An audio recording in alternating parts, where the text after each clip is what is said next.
Sandra to come back. Elected Sandra to come back to PSC. So welcome. And I know that from Region 6, Corey Hanamoto from LADCFS is not going to be able to make it, but he does have an alternate named Havanas who should be here today. So I think with that, we do have quorum, and I'll turn it over to you to kick things off. Thank you, John. Good morning, everyone. We would like to call this PSC meeting to order. John, can you help us with our agenda review? I definitely can. Just the only action item today is the minutes.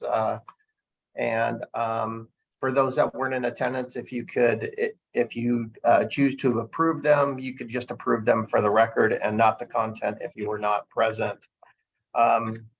As we go through, the big news is wave one implementation and giving you an update on the successful cutover of Yolo and Placer County and where things are at. So we're going to spend a little bit of time with that.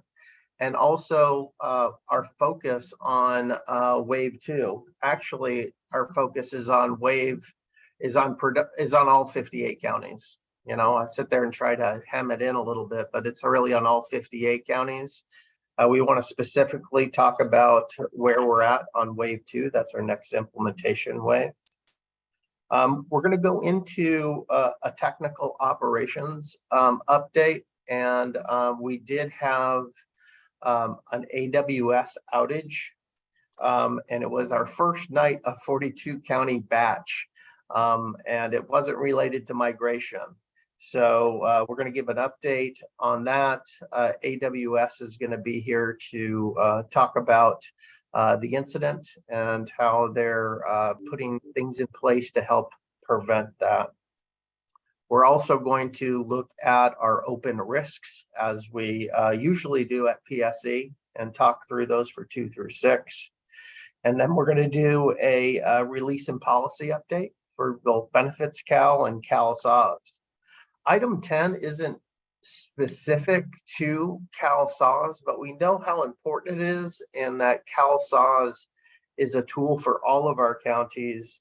And we're really happy that Teresa Hassenbrock is here from DHCS, and she's going to be joined by Lynn Bridwell as well as Lisa Salas to have about a half hour or so conversation on the anticipated PHE lift and what's going on with that. With the anticipation that the PHE lift is going to be coming in early 2023 calendar year, we know that that's going to impact all of our counties and specifically our wave 2 counties. So spending a little bit of time on that. There's some exciting news on item 11 on an award that was won. And then we're going to talk about some innovation initiatives, our CalSAWS member representative meeting in January. And then we'll have our standard updates from IV&V, our state partners, and our regional updates. So we have a pretty full agenda, but I do believe that we have enough time to get through it and get done on time, Albert. Thank you, John. Excuse me. So now we're at the part of our agenda where members of the public can speak on any item that is not on the agenda. Speakers will be limited to 3 minutes per speaker, except for a speaker that is using a translator, they would be allowed 6 minutes. As a reminder, any member of the public can speak on any item on the agenda, but they can wait until we are talking to the agenda, and they can at that time make comment if should they have it. At this time, are there any members of the public that like to speak?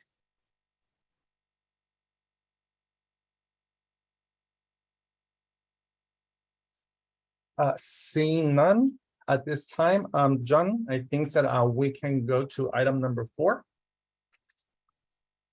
Very good. And I want to acknowledge that Havanas from LADCFS Region 6 is in attendance. So we have a full slate of PSC members. Our only action item today is our minutes from October 20th.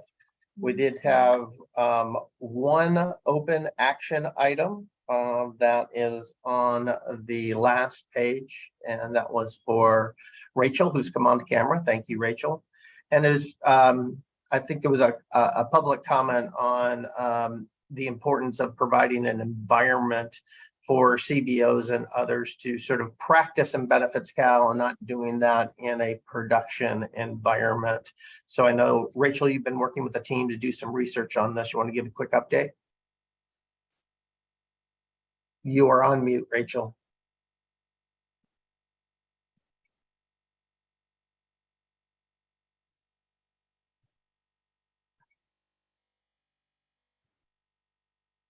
There you go.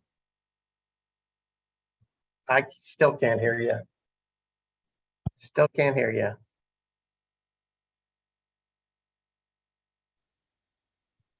Hear me now, John? Can hear you now. Yep. Sound Okay. good. Double muted today. Oh my gosh. It's one of those days on Thursday, double muted. Okay, so update. Last time we had a request, it wasn't just from the public, but it was also from the counties as well, to allow the community-based organizations to have a place where they could train as they are bringing new staff into the community-based organizations. So I'll say for the interim, we're going to continue to make available as new releases come about that time frame for community-based organizations to train during that designated training time frame. We are working on a set of requirements to establish a place where community-based organizations could have an ongoing environment. So that would be for as new staff are coming in, or if there is a need for refresher training to make available for community-based organizations. So we're working on a set of requirements that would give the CBOs the functionality that not only they would have to support their needs, but then also if they needed to play the role of a customer, if they're in helping a customer with creating an account or understanding what a customer's experience would be like, that they would have both abilities in this training environment. So the team is working on that. I will provide an update at next PSC as to where we are in the progression of establishing that environment, but we are working on that request from last month. Thank you, Rachel. So we will provide that update in the action item and continue it next month to say where we're at in the progression of making that a reality. So definitely appreciate that. With that, Albert, this is open for PSC comment or for somebody to move it. Thank you, John and Rachel. Any comments from PSC? Do we have a motion to approve the minutes? This is Winna from Region 6. I move that we approve the minutes as presented. And Region 3 second. Yeah. Thank you. John, we have a motion and a second. Very good. Clarissa, do you approve? I approve. Thank you. Anna, do you approve? I approve. Thank you. Eduardo? I approve. Thank you. Vienna? I approve. Thanks. Cindy? Approve. Thank you. Excellent. Elaine? Yes, approve. Very good. Albert? Approved for the record. Very good. Sandra? I approve, but I forget the whole thing, but without the content or sorry. Approved for the record then? Yes. Excellent. Thank you, Sandra. LaShonda? I approve. Thank you. And Hovannes, welcome. Do you approve for the record? Yes, I approve for the record. Thank you. Excellent. Thank you very much. All right, Albert, that brings us to our first informational item. And I think we want to kick this off with a video. So roll video, please.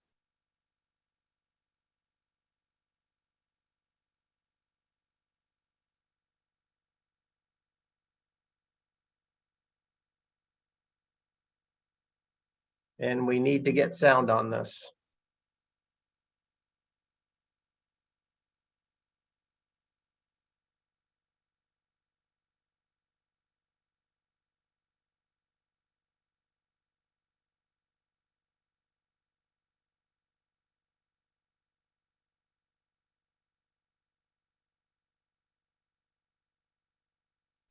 Still no sound on this.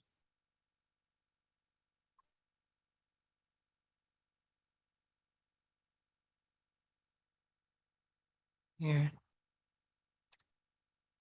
Next year, there has been a lot of hard work preparing for your move.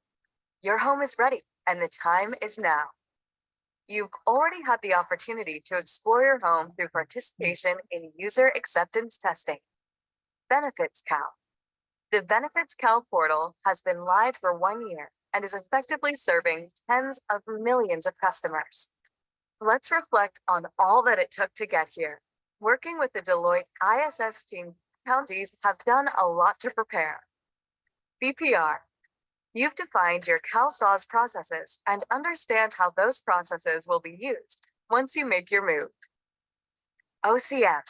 You understand the major differences between CalWin and CalSAWS and are prepared for the change. Training. You've learned CalSAWS and its core features. You are ready to use the system on day one. Your data is packed and ready to go, so it will be where you need it once you move in.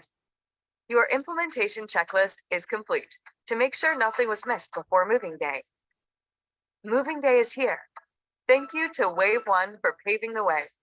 CalWin counties are ready to move. One team through the power of 58 is one step closer. CalWin counties, welcome home. I wanted to say how grateful we are to Placer and Yolo counties for pioneering the transition from CalWin to CalSAW.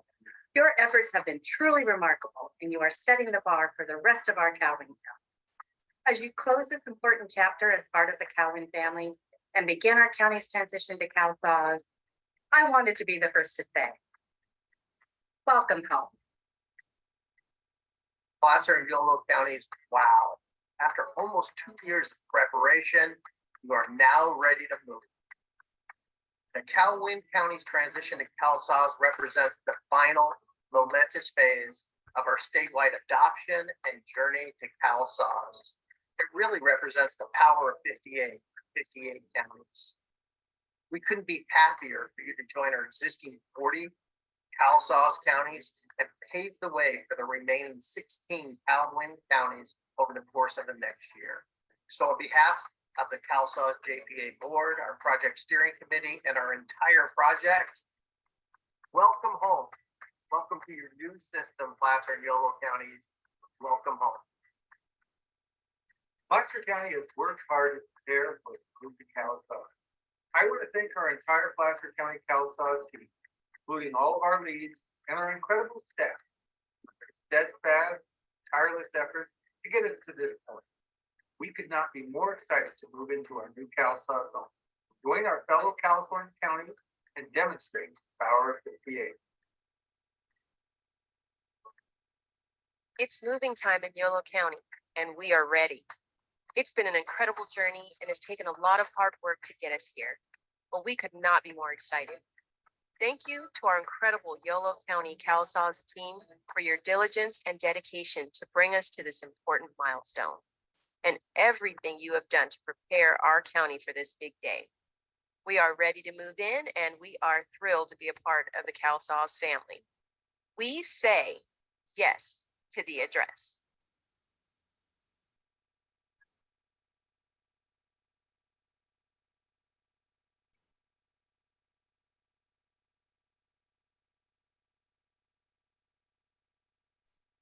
We thought that that was a really nice way to sort of kick off the transition. That was filmed prior to the cutover. It was actually played at a CWDA conference in the breakout session just about a week or so before the cutover. Yolo and Placer County have just done a phenomenal job working through all of their items, working with their teams, going through training, the WBTs, the checklist, the coordination with county IT, all of those items to prepare for the go live. And of course, we got to the go live with focus and with anticipation, knowing that the county had prepared well and the project had prepared well. So instead of me going on, we do have two sort of special guests because we know it's always important when counties talk to counties. That's where you're saying, you know, thanks project, great job, good hard work. But what's going on in the counties? How are the counties adjusting to this? So we have Melinda Gutierrez, who is the primary point of contact from Yolo County, and Lisa Soto, Deputy Director from Placer County, who have joined us today to be able to give an update, and then we'll turn it over to the project team. Melinda, Lisa, you want to maybe join us on camera and just give us a little bit of your experience over the last couple of weeks. How's things going? Give folks an update. I'll start if everyone can hear me okay. I'm Lisa Soto with Placer County. And it's been quite a ride. We are finally past go live and now into the next phase of this transition. Things are going very well. There've been a few hiccups, but nothing that wasn't really expected. We didn't know the details of what exactly the hiccups might be, but we knew a transition of this size would mean there will be some issues. But those issues have been addressed very quickly. I've been very impressed, as has my team, with the responsiveness from the project, logging, tracking, following up, giving us feedback, letting us know where we are and when we can expect fixes or workarounds.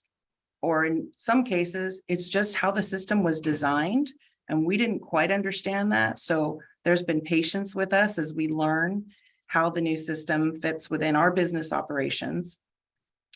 The click-through experience prior to go live was wonderful because it went very fast. I understand there was a lot of work going on behind the scenes, which enabled our staff to not be up at 2 a.m, which they were expecting to be the night before go live.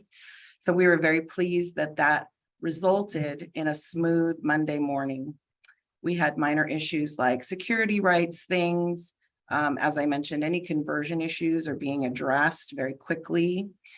And we had access to the right experts.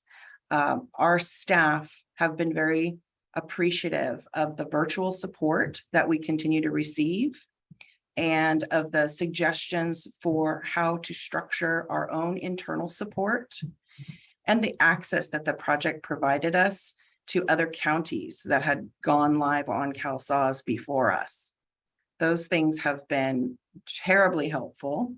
And I want to give a particular shout out to our regional managers, Julie Cromwell and Jennifer Hobbs have been fantastic, as well as the OCM leadership and training, who were also very responsive to us when we had some significant concerns and offered focused training sessions and practice lab scenarios that we requested to meet those needs to get us all ready for go live. So all things considered, we're doing really well and we're excited for the change and we're looking forward to when we have mastery over this new system. Thank you, Lisa.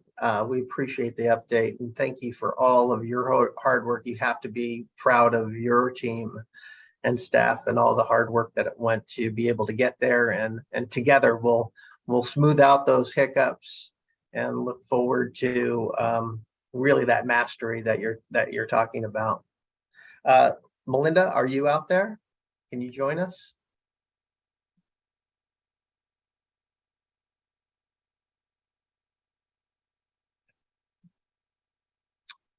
One more time for Melinda. I think she was So John, I think so YOLO is experiencing some internet issues this morning. But I think James McMahon from YOLO might be on.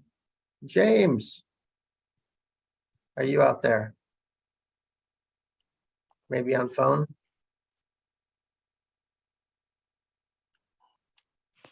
Hey, John, can you hear me?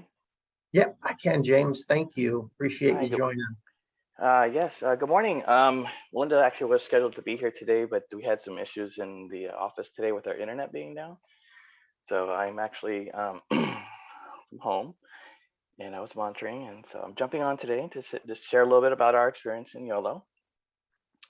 Sorry, I don't have my camera on. But I think Lisa put it very well, that, I mean, it was a monumental task to prepare. And I think the overall project plan prepared us with each and every step along the way. I got to say there were a few hiccups, but the team's response to any of the hiccups and things that we encountered were quickly resolved. And excuse me. But we continue to progress in understanding the system and developing our mastery as well.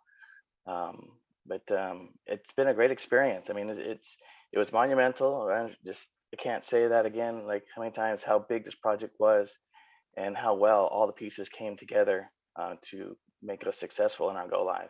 We anticipated, big things happening on day one, and it was smooth. It was quiet.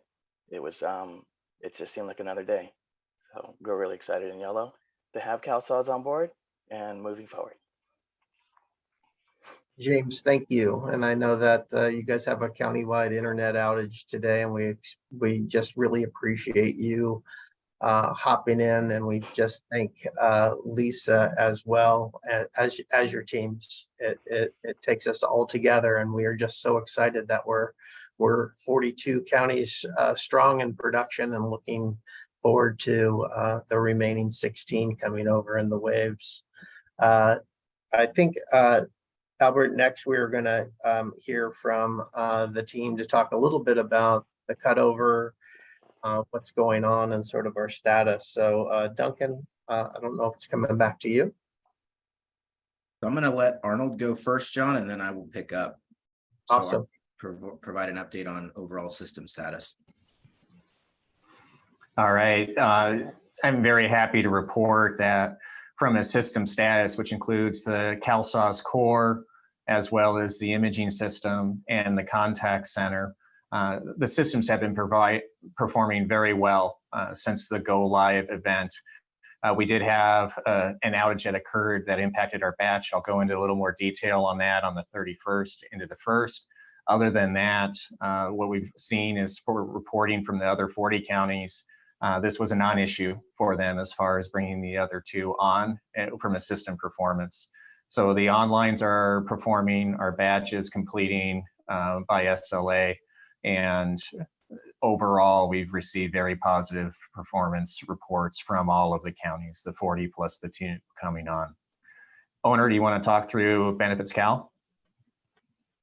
Sure, Alan. Good morning, everyone. From Benefits Cal standpoint, and as John and Arnold mentioned, it was a really successful rollout across all teams, so big kudos to everyone.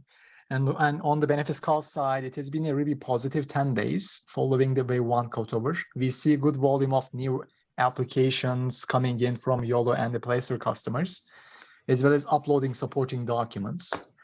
We're also seeing changes are being reported, even the renewals are coming in, given the short period of time so far.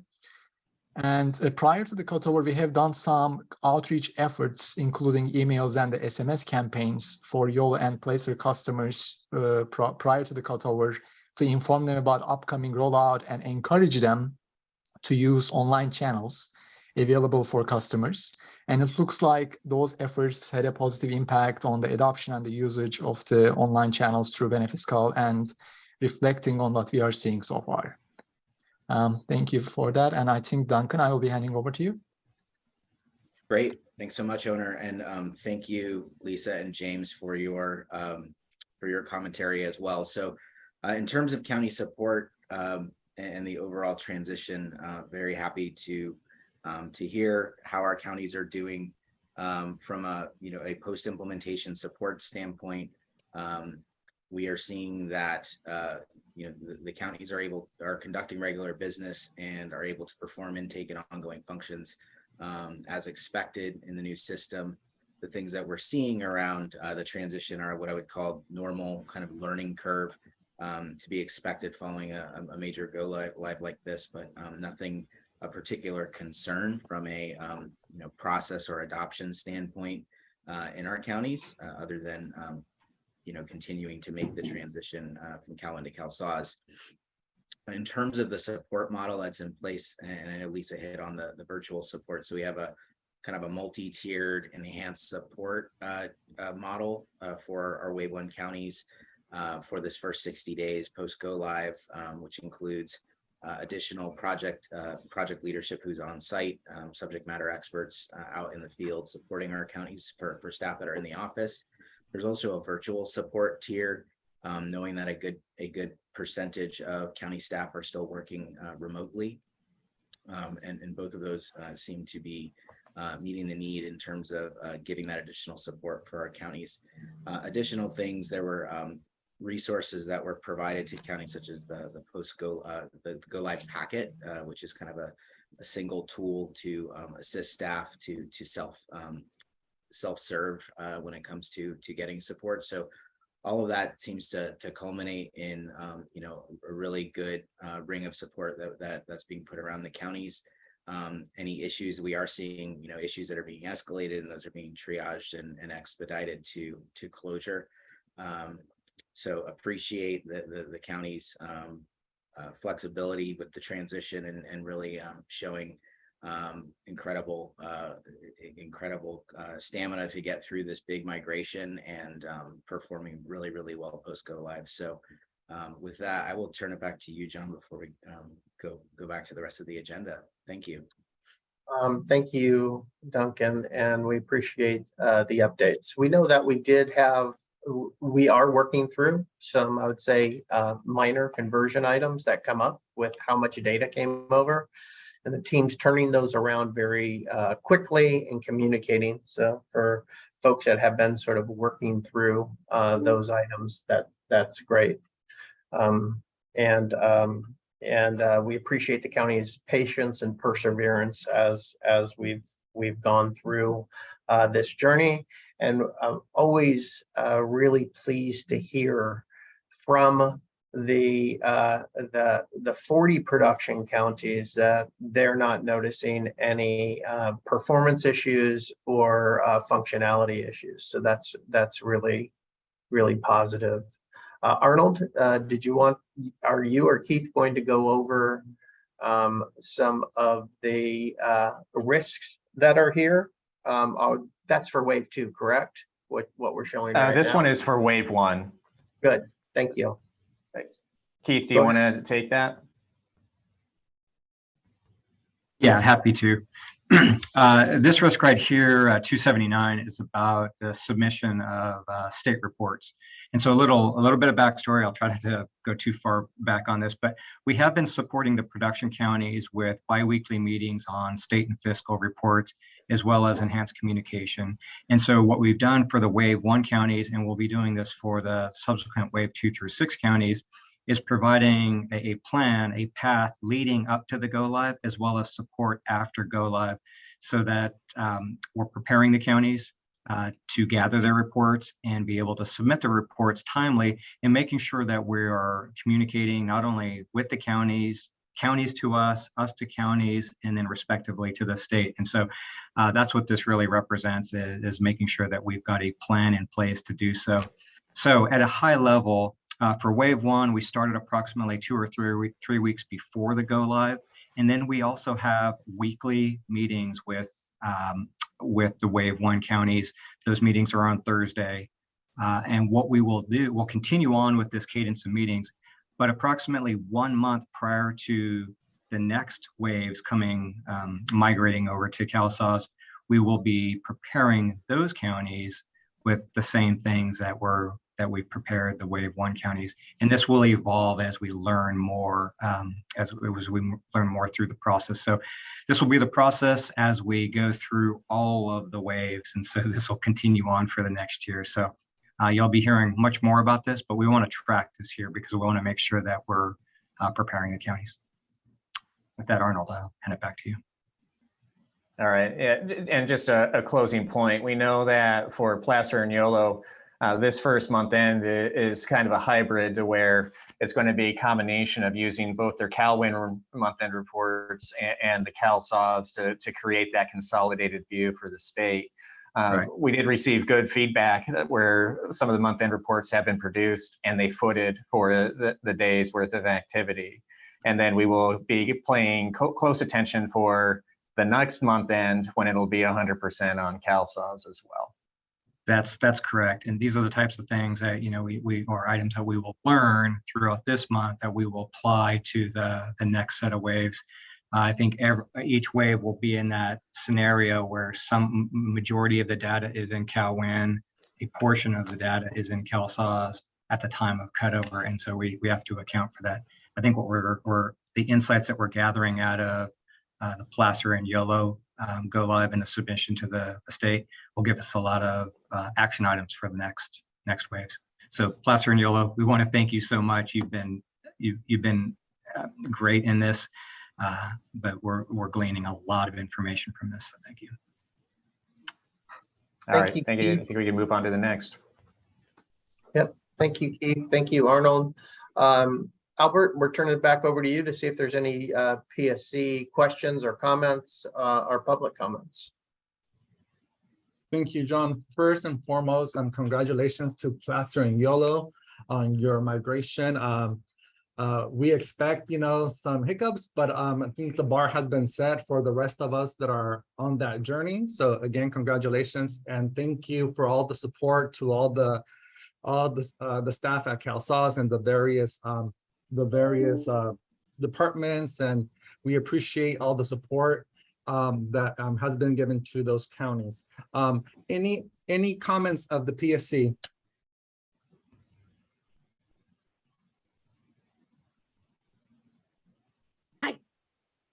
Hi, Albert. This is Cindy in Region 4.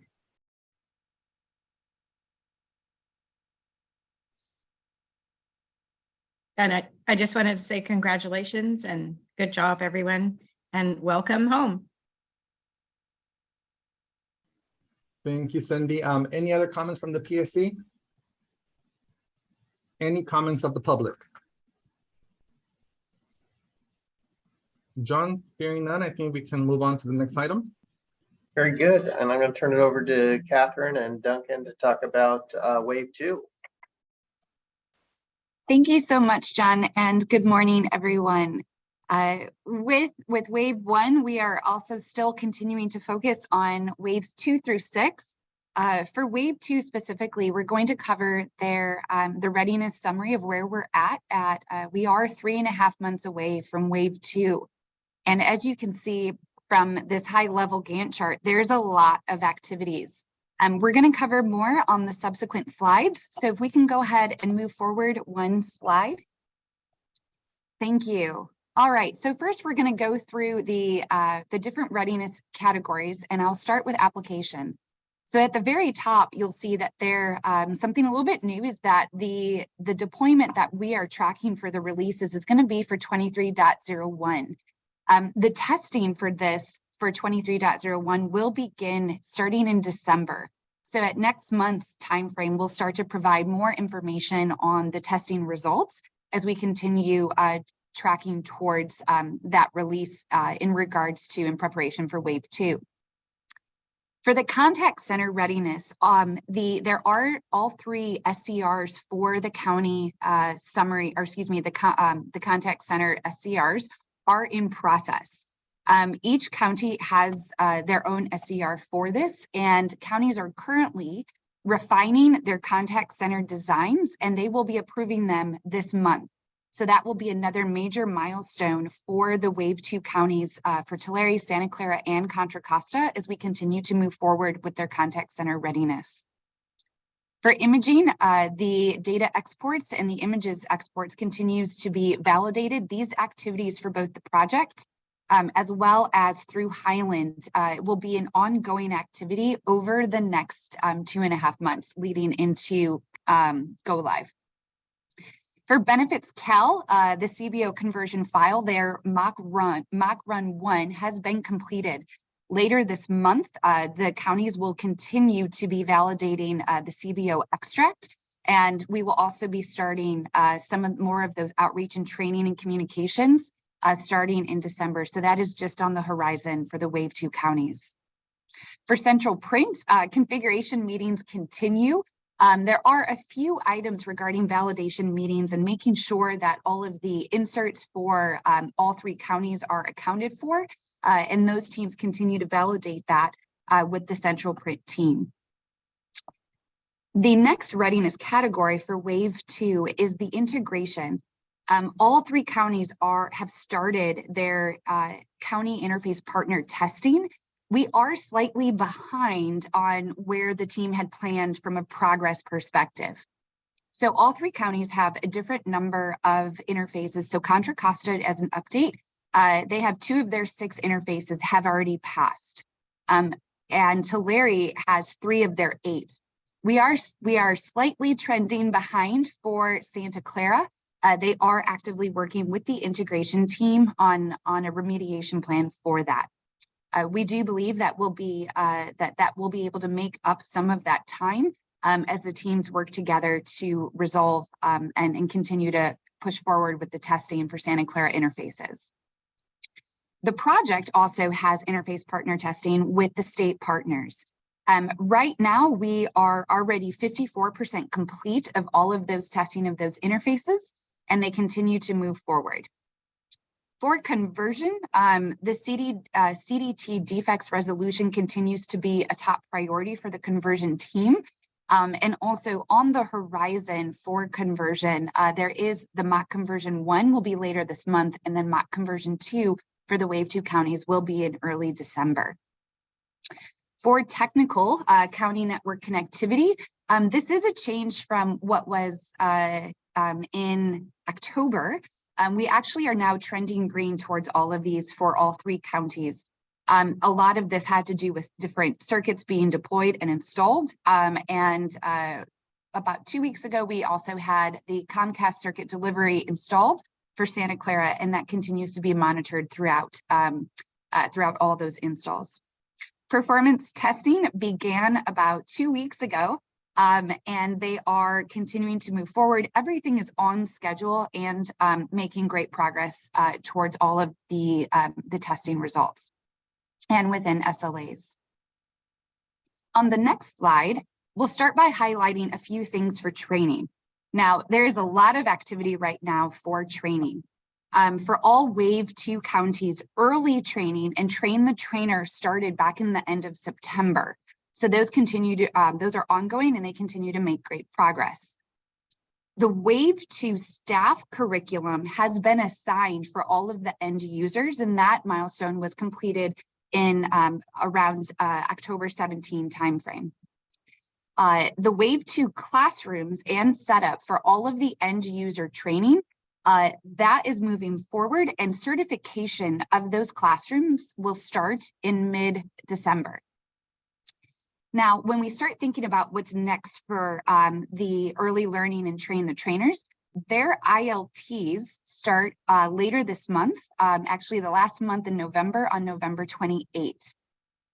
Wave 2, all end users WBTs continues to move forward, and a few things just to highlight here from the 3 counties. For Contra Costa, 17% of all of the end users have completed their WB training. It's a pretty big milestone. And then Tulare and Santa Clara also have similar statistics. Tulare is at 16% of all of their users completing that web-based trainings, and Santa Clara at 14%. Those continue to be refined and provided, those statistics, on a weekly basis. So as we continue to track more information and more statistics, those will also be provided. But overall, training is moving ahead on schedule across all 3 counties. From an organizational perspective, just a few highlights. The communications and the Change Network champion meetings continue to move forward. We are also starting to take some of the, I would say, lessons learned, as well as understanding from wave 1 experience what additional information needs to be reinforced through communications through the Change Network champion for the wave 2 counties. So we'll be starting to fold that into our infographics, our newsletters, as well as some communications that will be funneled through the CNC network. For configuration and process simulation, those continue to work together in tandem. So for configuration, both Santa Clara and Contra Costa have completed those sessions. They also, once you start with the configuration, you go right into, each county will go right into their process simulation. So Santa Clara started their configuration in mid-September and then rolled right into process simulation in mid-October, and they have completed those, the process simulation. Contra Costa was right behind, and Tulare is actually planned for, they had their kickoff, they start this week with configuration, and then we'll go right into process simulation after that. On behalf of implementation, there's a lot of activity. We are working with the teams for implementation planning. So this is also looking at resources like the Go Live packet, putting together those plans of when the counties will receive that information in advance of Go Live, also looking at some of those county prep materials and refining that. And we are going to be providing the Wave 2 counties with that schedule in early September, or excuse me, in early December for the next, essentially the 60 days pre-Go Live. So they will get all of that information as well as the updated resources like the Go Live packet and the county prep. We have also begun reviewing, based on our experience for Wave 1, the post-Go Live support model, and more information will also be coming to the counties in December, late December on that as well. For the help desk, the fulfiller training was conducted in early October, so help desk continues to move forward. And then the last item we did want to highlight here is for the ad hoc reporting. And essentially, this has actually turned to an amber color. Where the counties, the Wave 2 counties currently sit, is the next activities are really about looking at all of their county reports and prioritizing what needs to be refactored before Go Live. Now, there continues to be conversations about those reports and further review behind them. And we'll cover the actual statistics or the numbers of where they are on the following slide. But this is also really important to make sure that the timing of how long the counties will have to refactor those reports. And that's why this is turning a little bit amber color, because as we wanted to make sure, one, that the counties have the support that they need, and then we can also enlist other resources to be able, from the project side, to be able to help them refactor those reports. But it's also about the prioritization. So the TOS teams are working, and as well as the ad hoc reporting team are working with each of the counties to provide those burn down, the prioritization, and then burn down reports in terms of how many have been refactored, what is outstanding, what's the percentage complete, and what additional services or additional needs do the counties need to make sure that they have those reports well in advance of February 27. All right, so let's go ahead and talk a little bit more specifically about the counties in Wave 2 themselves. So this right here, you'll see the table at the very top. It does align to the 7 readiness categories that we've previously discussed. And so for Contra Costa, one of the items, again, that we continue to work with them on is that ad hoc reporting, and that's that amber color on implementation. Now, the amber color for Contra Costa, as of, and it says 34 reports, this is as of Friday, November 4th. So this was as of last Friday, but since then, we've been working with Contra Costa, and they have increased the number of reports that require refactoring, and we now currently are at 61 that need to be refactored. So again, the teams are all working together to continue to finalize that prioritization, and then Contra Costa can work with the project for additional needs or support. For Santa Clara, the 2 items to highlight here from a yellow or an amber status are the integration, and that has to do with the county interface partner testing. And again, this is as of last Friday, there was 0 out of 10 of their interfaces that have passed. Again, working with the integration team and the IPT team on working through that. And then also, Santa Clara does have more than 115 reports that they have identified that require refactoring. They are currently working with Gainwell to help in that development of those refactored reports. And then lastly, just two other visualizations at the bottom of this page. On the bottom left, we've got what we refer to as the tasks, or this is directly taken from the readiness checklist. So all of the activities that have been completed, not started, and in progress. And as you can see, the completed tasks are more than 50% of the total tasks, which is fantastic.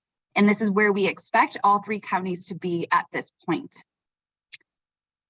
The graphic or the pie chart on the bottom right of this slide continues to highlight the activities that are coming due in the next 30 days. So there's a lot of activities specifically around implementation readiness. And again, this does include ad hoc reporting, help desk, and planning in preparation for some of those county prep activities.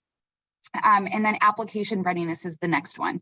That is really the 2 largest of the readiness categories. These are not overdue. These are activities that are approaching a due date within the next 30 days. So nothing to be alarmed about with the information in that pie chart at this time. Okay, and with that, John and team, I will pass it back to you. Thank you, Catherine. A lot of good information on Wave 2 readiness. One item of clarity, I think, is as we talked with Placer and YOLO, and I'd say they said hiccups, sort of the conversion items that we found. The conversion team's hopping on those really quickly and fixing those items for Placer and YOLO, but they're also going through and doing code remediation for waves 2 through 6 and tracking them very closely. So the conversion routine should get better and better over time, and we're definitely learning from what Placer and YOLO have experienced, and the conversion team is logging those defects and remediating those defects, and anticipate having those, again, high priority ones that YOLO and Placer have experienced remediated prior to that go live. Let's go on to our next slide. And Albert, we'll turn it back to you for PSC comment or any questions. Thank you, John. Any comments of the PSC? Any comments of the public? Seeing none and hearing none, John, we can go on to the next item. Thank you so much. Very good. We wanted to insert in here prior to just going forward with the migration updates and going into the risk. We wanted to talk about our technical operations and a particular incident that we had, and reflect on that and where we're at, and what improvements we see as we move forward. So Arnold, do you want to kick this off? Absolutely. Thank you, John. I will be talking through 2 incidents of note that we had. And the first one occurred Halloween night and went into November 1st. And that was, we encountered an issue with the storage for our database. So all the data that's stored in a database is actually stored on hard drives, basically. And so during the course of processing at about 9:15, there was some maintenance that occurred on the AWS underlying storage fabric that caused one of those drives to become unavailable to the CalSAWS database. During that time frame, we were in process of executing our nightly batch run, and that run basically stopped operating. We engaged our AWS partners as well as our Oracle partners to help diagnose what the issue was, so that ultimately we were able to restore, or AWS was able to restore the drive, and the database was able to be restarted. We went through our health checks, and by 3:38, we were able to restart our batch processing. The system was available at 6 o'clock in the morning for the online activity Tuesday morning, as we finished running our batch stream during the course of the day, which included our reports. So what we had seen as we look back is that we've had some similar incidents. The previous week, there was a 10-minute that auto resolved as well, and that occurred on the 27th.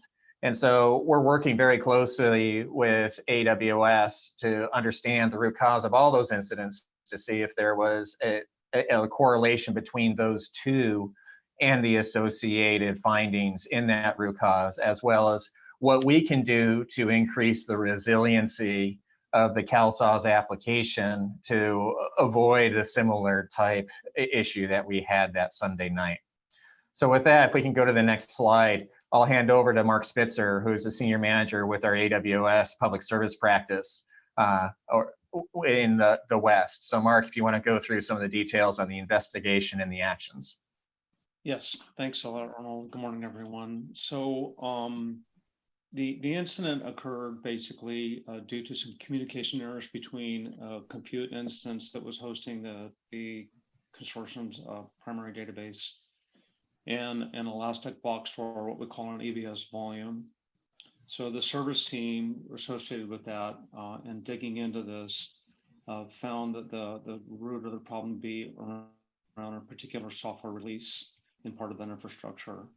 So we have made some changes to protect against the issues. So number one, we paused the deployment of that software release that we suspect contained the defect. That was completed. In addition to that, we took out of production all at-risk nodes from our storage environment, which is a very large environment actually.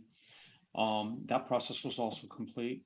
And then we should hear back from the service team by close of business tomorrow on a final RCA on this and what additional corrective actions would be taken. So we believe the risk to be fully mitigated at this point, and the service is operating normally. We're going to deliver the 2 improvements as what I'm told to expect from the service team, both of which would really fully remediate any potential future recurrence of this issue.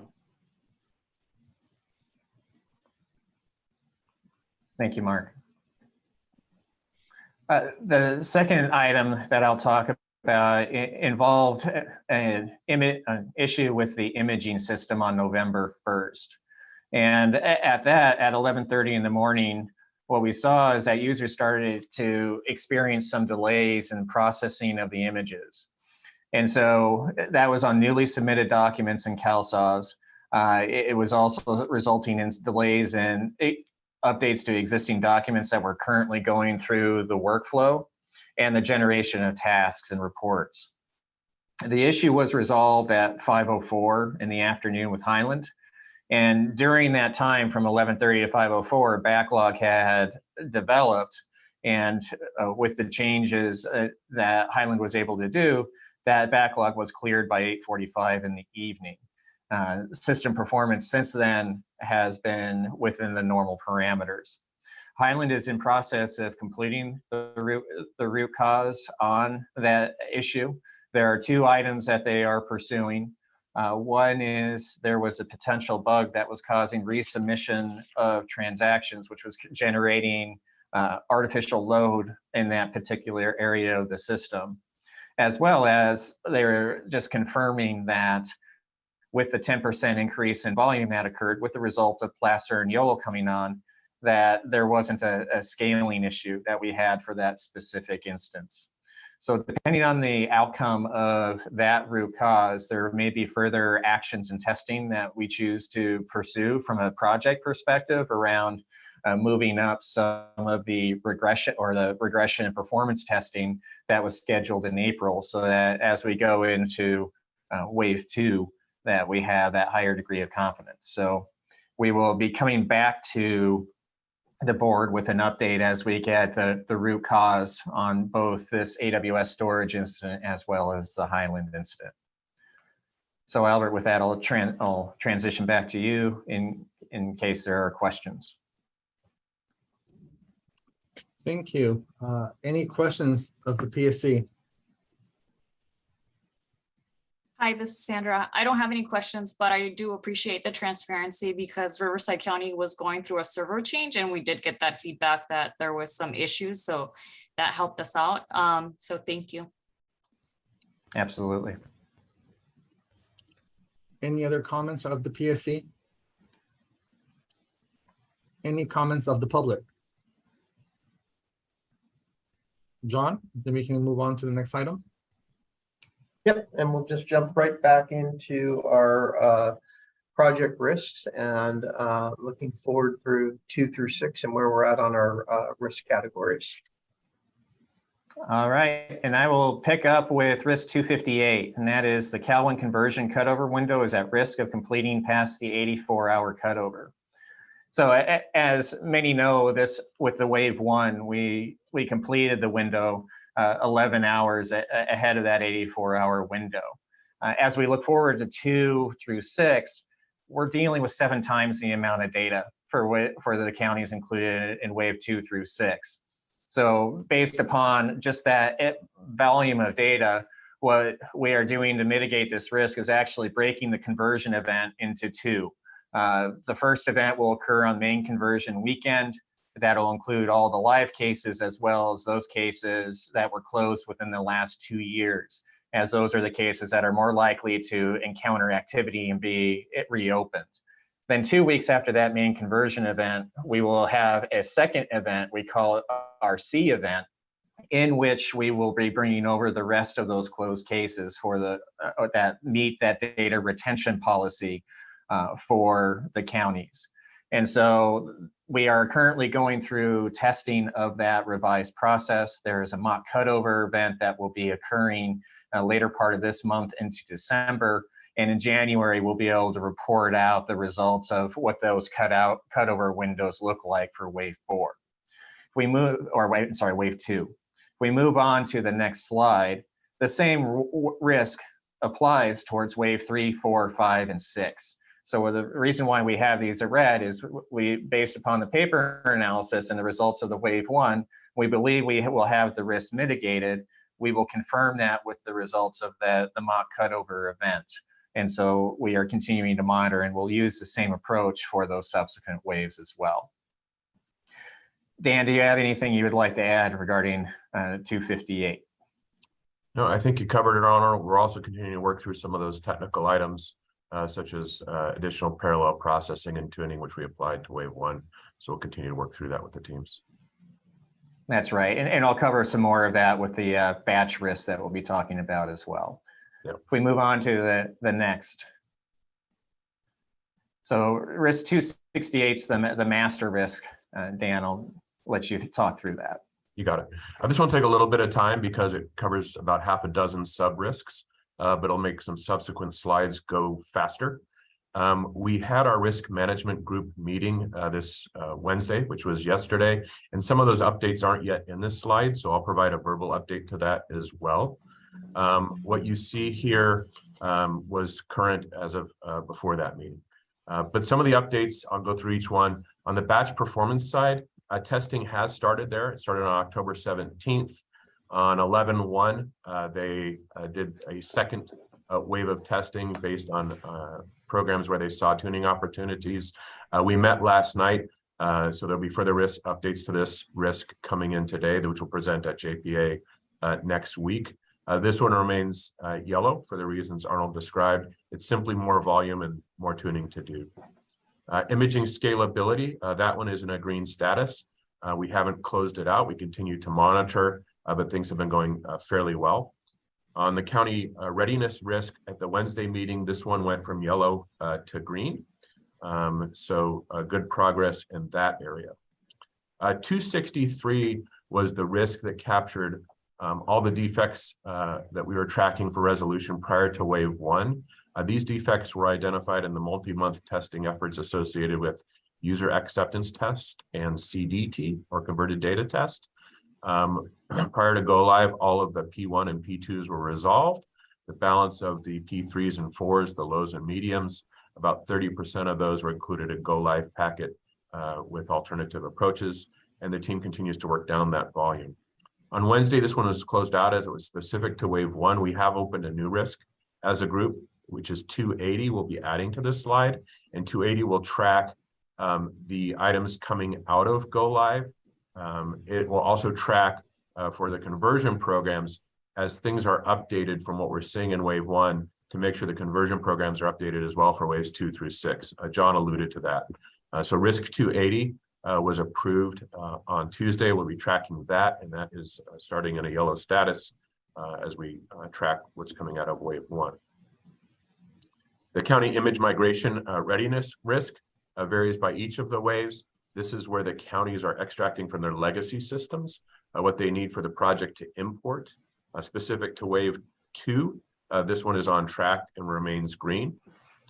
In the report refactoring area, this is one that Catherine talked about in the wave 2 readiness slides. She broke it down by Contra Costa, Santa Clara, and Tulare. The number you see here of over 500 reports were the subset of those 1,300, which were originally triaged for analysis. Based on her presentation today, that number is south of 200. We're going to continue to monitor that. It's still a significant amount of work. As a comparison, in wave 1, initially there were about 30 reports identified for refactoring in YOLO. That a subset of those, less than 10, were needed for go live. So that one will also be in a yellow status with a trigger date of November 27th, which is the T-3 date for wave 2 go live. And then the change discussion guides were also closed out. So the summary on this is 2 of the yellow risks were retired. That's 263 and 270. We have one new one, which is 280, and one of our yellows, which was 262, went from yellow to green. So our overall tracking risk on this remains yellow, but the progress is good. Next slide, please. So this is the same risk for wave 3, and I'll just highlight the differences versus going through each one. On the batch performance side, for wave 3, that's targeted to kick off in mid-January. For the converted data defect resolution, there are 263. 280 will also apply, so we'll be updating that. And then the report refactoring number, which currently at 260, we'll update those numbers as they come in. And then the last one I wanted to update is on the next slide, please. 268.4. Go one more forward, please. The one item to update here is the county image migration readiness risk specific to 264.4. There has been progress on this over the past 2 weeks. San Diego has a very large size of imaging data as well as volume, and it's got to go through a decryption process, which all adds up to more time to extract that data. Over the past 2 weeks, the approach has been clarified, so this will be getting an update as well, but that's the one that's yellow in wave 4. And we'll continue to track waves 5 through 6, which are the subsequent slides related to this risk. On the next page, please. 26. So we'll let that stand and go to the next slide, which is 276. And I think. And I'll take that one, Dan. Thanks, yep. So 276 is regarding to some of the timing for wave 6 and the delivery of what's called a golden data set. And that basically, that golden data set contains the wave 6 converted data on it. And so that's scheduled for September 2023, which is at T-1 and impacts the execution of interface partner testing, the IPT, process simulation, and county data validation. So what the team is doing is looking at options that we have to bring that timing of that golden data set 13 from T1 back to T-3. So that we can give those counties or those wave 6 counties the time to complete those test and validation phases. We have 2 options that we are looking at right now.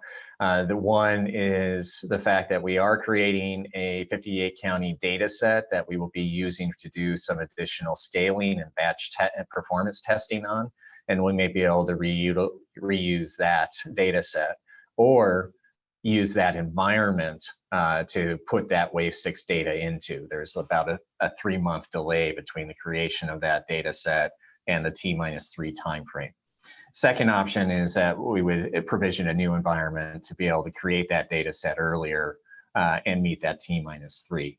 So the teams are going through the evaluation of those options and should have the approach finalized within the next week. If we move on to the next slide. 278, Rachel, I'll hand over to you. Perfect. Thanks, Arnold. On 278, this is one actually that Dan didn't mention in the overarching risk 268, so that's one that will get reflected. 278 was originally used to track the completion of the overall implementation support plan across all of the waves. We also had been tracking where we were relative to defining our models and resourcing our models for both pre-implementation support, which is the 30 days prior to, including county prep, which is actually 45 days prior to go live, and the 60 days following. This week, we did move risk 278 to a green status based off of where the team has mitigated efforts around this. So our plan going forward for 278 is to be doing a retrospective at the conclusion of each of the waves, 30 days post go live for each wave, to inform then what we would need to do if there is anything differently that we need to do for our post implementation support effort. So there are some lessons learned that are coming out of wave 1 that are going to inform future waves, and that will be incorporated on a wave by wave basis. If we could move forward, that covers 278. One more slide. Thank you. Arnold, back to you. Sure. So for 279, Keith spent quite a bit of time talking about this for the wave 1. And I will keep this brief in the fact that we are looking at what the counties for waves 2 through 6 to provide the same level of support that we're doing with the wave 1 counties, looking at the lessons learned coming out of Placer and YOLO's go lives and that balancing, as well as the timing of that first set of reports coming out. So we will continue to provide support to all of the counties in the remaining waves so that we have an approach forward and they have their path forward with either refactoring the reports, understanding how to use the existing reports in order to meet those state and fiscal reports. If we move on to the next slide.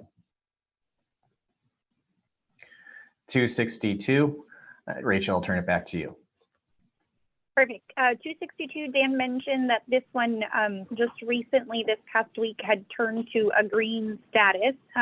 What 262 is being used for is to monitor that the information that the counties are getting is both comprehensive and also is within sufficient time for the counties to be able to address so that the counties can be prepared. And the way that we were tracking this was largely through providing the counties a work plan and a checklist. To date, all but wave 6 has received their work plan and their checklist. Wave 6 will be receiving the work plan in December, and then the checklist will come shortly thereafter. So we have wave 6 that is left to be done. We're keeping this in a green status, although we have a plan forward, to make sure that we're monitoring the accuracy of the information that is contained within the work plan and the checklist. That is something that we have received feedback from the counties that oftentimes that dates need to be updated and reflective of the current state, and that the percentages complete from the counties need to be reflected as well. So that's something that the team will be working on with the TOS team through the counties and the ISS team overall, to make sure that that information is current, contained within the work plan as well as the checklist. So this will be in a monitoring state all the way through go live for wave 6. We could move forward. That's the summary for 262. You can go forward 2 more slides. 1 more. There we go. 260. If we could go back to 269. And I'll turn it back over to Arnold. So 269, again, is in regards to the reporting and the refactoring for the ad hoc reports and ancillary systems with Go Live. So the same update is going to apply towards all waves, 2, 3, 4, 5, and 6, with a focus on obviously wave 2 since they're coming up. And that is, we are meeting with the counties to the options for obtaining the CalSAS data. identifying those top reports that have to be refactored for go live, because as we saw with Placer and YOLO, there were some reports that could be refactored after that point, and making sure that the counties have the access to the resources and the subject matter experts to understand the formats, the data schemas, how to get the data in order to do that refactoring. So there are weekly meetings that are occurring. There are actual sit-down sessions, and in some cases, the counties have, through a county purchase, obtained additional support for being able to get the refactoring done in time. If we move on to the next slide, please, and the next. So 237 has to do with the scaling of the batch for 58 counties. And as we talked about before, we are now doing that batch performance testing, scaling for the Wave 2 conversion. We've had 2 runs of that.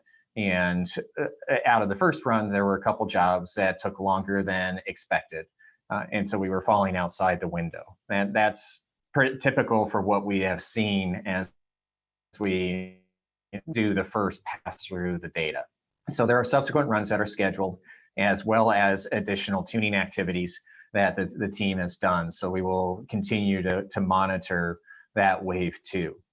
In addition, as we look forward to Wave 3 through 6, as I talked about before, we are working on a 58 county data set so that will be ready, so that we will be testing the full volume in the batch performance environment in the February timeframe. So that gives us additional time, in addition to the per wave testing that we're doing, to understand if there are some additional tuning options that need to occur in order to support the full volumes. We have a line of sight on multiple changes that are code related as well as infrastructure related that give us a line of sight to having that full scaling in place. So that covers this slide. If you move on to the next slide, that's 5 and 6. We're going through the same process there. So with that, I will turn it back to Alberto.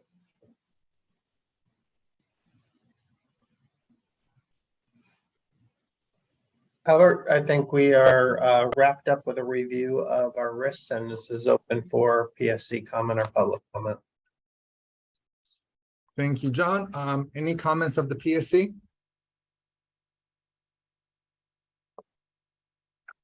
Any comments of the public? Hearing none, thank you so much. John, I think we can go to the next item. Yep, and we know that even though we spend a lot of time here looking forward to our future waves, that we do have a lot of things that are happening on our releases and on our policy for both CalSAWS and Benefits Cal. So I'm going to ask both Lisa and Owner to walk us through some of these updates that are coming up. All right, hello everyone. I'll kick this section off with some CalSAWS updates. As we talked about last month, we have a few bi-monthly releases coming up, as well as a number of priority releases. The first one that we have is our November release, which is in test, and I'll give you some statistics on that one in a minute. It is scheduled to be deployed on Sunday the 20th. And available as workers come in on Monday the 21st. Priority releases shortly around the corner. We have COLA season. There are many cost of living adjustments coming up in the next few months. December, we have 3 such batch processes that we will be running related to the SSA COLA, CAPI COLA, as well as a state minimum wage increase that's effective January 1st of 2023. So all of these items are in development right now. We have the numbers, and we're working through those processes. Like many of the COLAs, we put the values in the system, and they're targeted to go in early December, and then the batch processes are targeted to run on the 10th of December. As we move into the new year, we also have our January release scheduled to be available on January 23rd. Many items are already in development for that release. And then in February, and this is something we're going to be talking about as well in the coming months, is the FPL COLA. We are actively planning across the systems this particular COLA run, as well as working with DHCS on when we might be able to obtain the values. So this is very much tentative time frame here. Again, these numbers do come from the federal government, so we have to get those timely in order to hit the dates. We are looking at what happens if we have to run a little later in the month. So lots of activity around planning that COLA, knowing that wave 2 is occurring at the end of February as well. Let's go to the next slide, please. So quick deep dive here on release 2211, our November release. Some policy highlights there, changes going in. So as it stands this morning, this release is about 98% executed and passed. We have many folks testing this release, over 1,500 test scripts across system tests, the ClearBest quality assurance team, and our county testing. We actually have, I think, 5 or 6 counties participating in county tests for this release. So thank you for those folks for lending their staff to participate. I know the counties and everyone's very busy, and appreciate county involvement there. So we are wrapping up all these testing activities with a goal to get to green light next Wednesday afternoon is green light for this particular release. There is a webcast next week as well. And then the planned deployment date and deployment activities will occur on 11/20. So that is where we're at with 2211 and everything progressing on schedule. Before I hand off to Ona, I did want to give a quick verbal update. Last month, we did talk about the C4 read-only environment at both the PSC and JPA. Following that meeting and additional discussions with counties and county staff, that environment is continuing to be extended. An updated CIT went out. We are working on updates to the CalSOAR's application to enable some pages so that counties can access the information that we've brought across from related to C4E applications into the CalSOAR's database. So as soon as we can get those pages up and running and implemented, we will then be turning off that environment. So we'll continue to give updates on progress on that as well, because I know it is a priority item for folks in counties who do investigations. So it is on our priority list of things to work as well. So I wanted to just circle back with PSC members on that topic from last month. And with that, Ona, I think I'll hand off to you for the next slide. Sure. Thank you, Lisa. Good morning again, everyone. I will add a couple highlights on the system improvements and the Benefiscal upcoming release schedule as we look forward from today through the winter of 2023 and the spring and the summer. As Lisa mentioned earlier, there's a CalSOAR's release 2301 planned for January 2023. And as part of the same schedule, for the month of January, Benefiscal and the CalSOAR's teams are working together for a system improvement for the support requests. Support request is an existing module feature available for customers today on their dashboard. And with this improvement, we will be enhancing the existing capabilities with adding 3 new categories called supportive services, counseling support, and the keep your benefits for customers. And following that, during the spring of 2023, there is a major system improvement called release of information is planned to make it available for customers in the month of May. And this release of information is primarily going to make it, is going to help customers to protect their privacy and allow them to engage with the CBOs in a more, integrated manner through their benefits journey for applications, renewals, or the rights that they authorize them to do for them. So that is planned for the month of May in 2023. It is also a collective change that we are collaboratively working together with the CALSA system as well. As it relates to the summer of 2023, right now, we are working on a system improvement called CalWorks Time Clocks.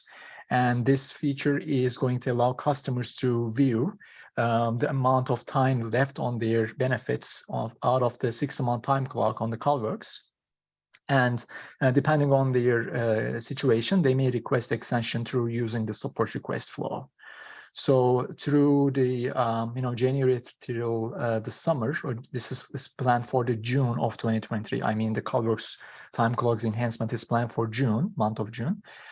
Through January to June, these are the key major improvements that we are planning to introduce in the system, in addition to the monthly releases that we have on for the defect fixes.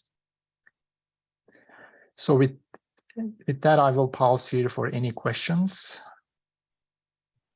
Albert, I think that wraps up our policy and release update, and we'll turn it back to you to see if there's any questions or comments. Thank you, John and team. Any comments of the PSC? Hi, this is Sandra Bolin. I wanted to ask, and thank you for all that information, but I wanted to ask, is there more information that we can get for the implementation of the release of information for customers? We're very interested in that, just to expedite data sharing.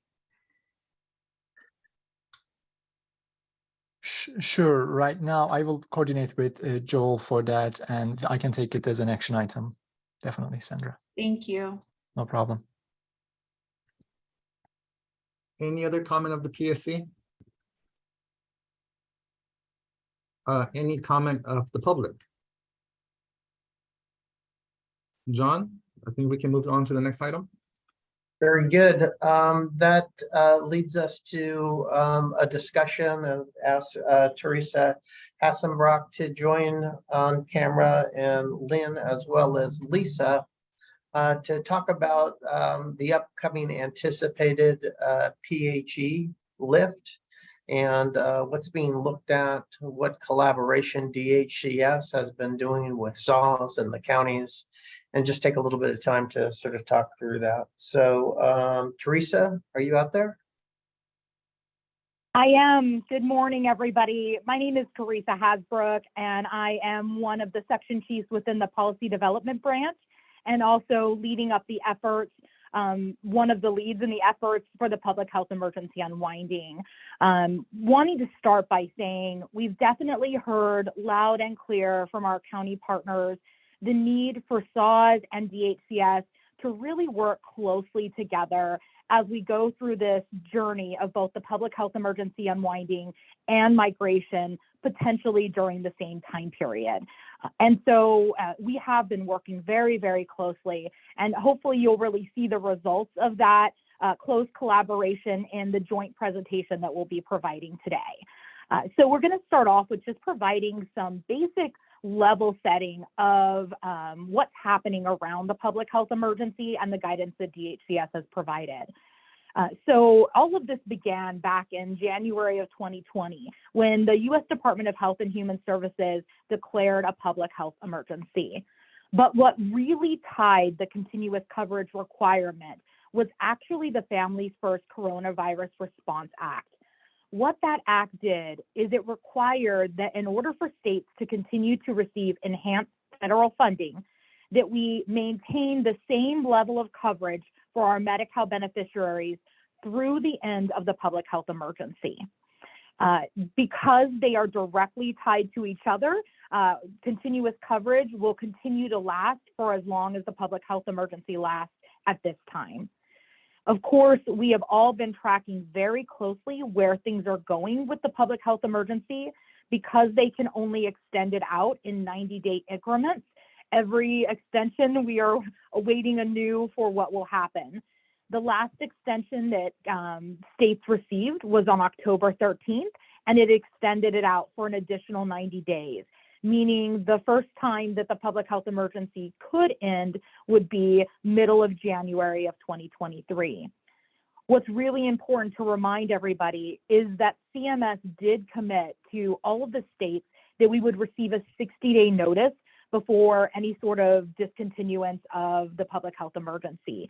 DHCS has not received a 60-day notice yet, but we do anticipate if a 60-day notice is going to come for the public health emergency to end in January, that may occur either Friday or Monday of this month. So we are tracking to this very closely, and we'll be making sure that our county and SAWS partners are also made aware as soon as we receive a 60-day notice. So DHCS has provided a lot of guidance out to our counties about the resumption of normal operations. So we're going to talk a little bit about just some very high level important pieces on the resumption of normal operations.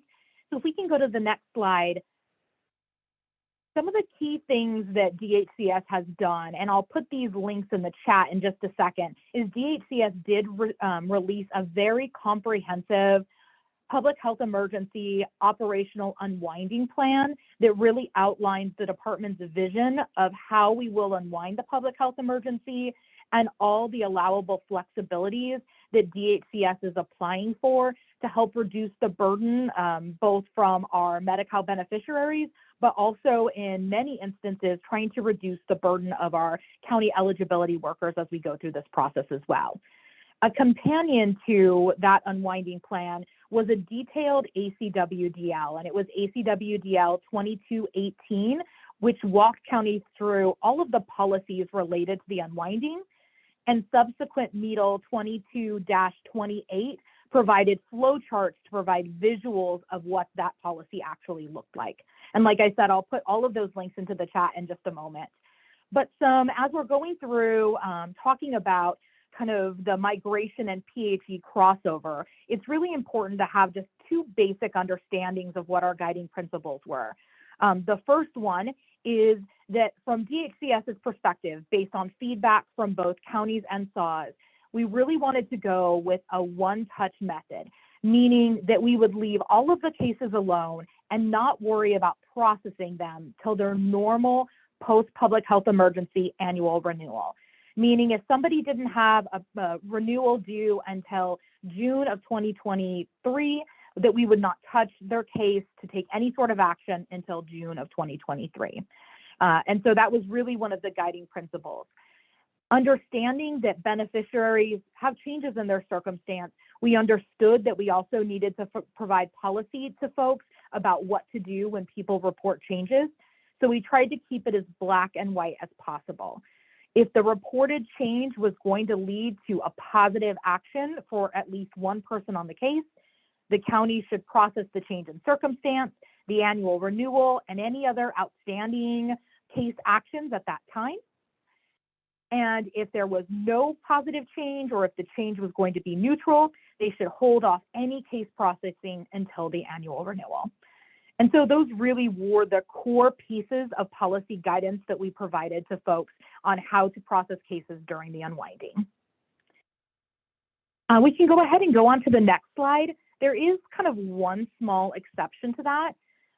Previously, we have a program called Young Adult Expansion, which means that anybody under the age of 26 who is otherwise eligible to coverage would be eligible to Medi-Cal with full scope coverage regardless of their immigration status. Of course, we know that right now, policy as of today, once an individual turns 26, they're no longer eligible to the full scope coverage. Because of the continuous coverage requirement, we've maintained that level of eligibility for these individuals. Very, very exciting news. Come January 1st, 2024, that role is going to be expanded to the entire population. That means regardless of how old somebody is, if they meet all the other eligibility requirements, then they are going to be eligible for full scope coverage regardless of immigration status. Because we don't want to ping people back and forth between restricted scope coverage and full scope coverage during the public health emergency unwinding, this particular population will have their annual renewals deprioritized to the end of the public health emergency unwinding. And so what that really means in layman's terms is that we're going to advance or move the renewal dates until January, February, or March of 2024, so that we can be sure that that adult expansion functionality is in place before we do the renewals for these particular individuals. Thanks, you can Teresa. go Hey, ahead and I just wanted to add real quick.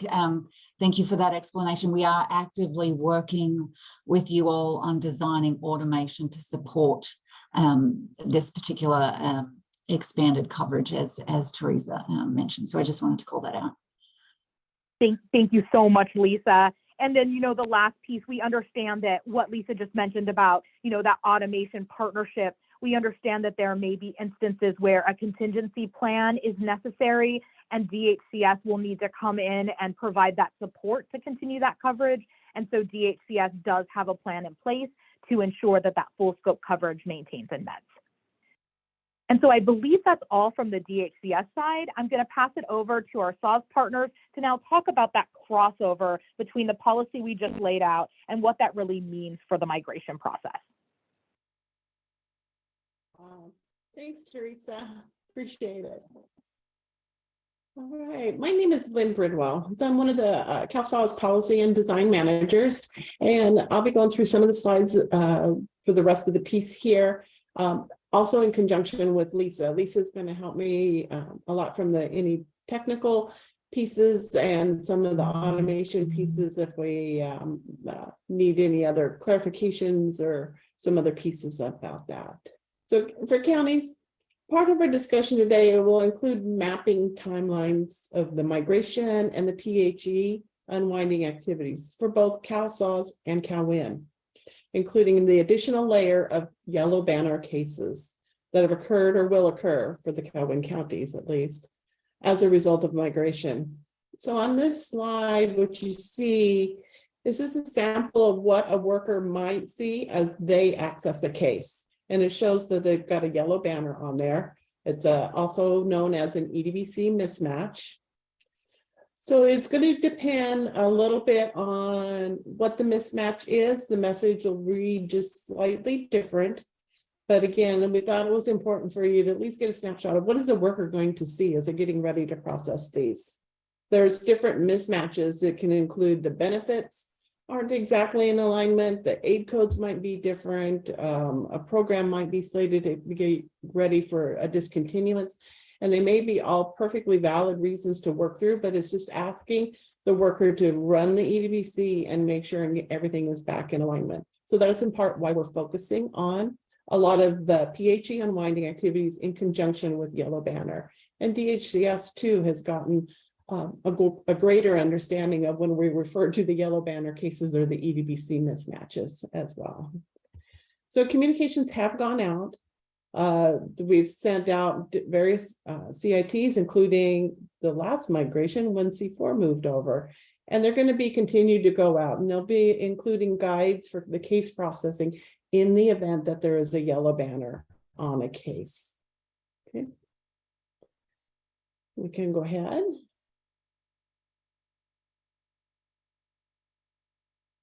We're here as we continue our discussions. The focus here is concentrating on the timing of the processing of cases once the PHE has been officially lifted, and if the case has a yellow banner.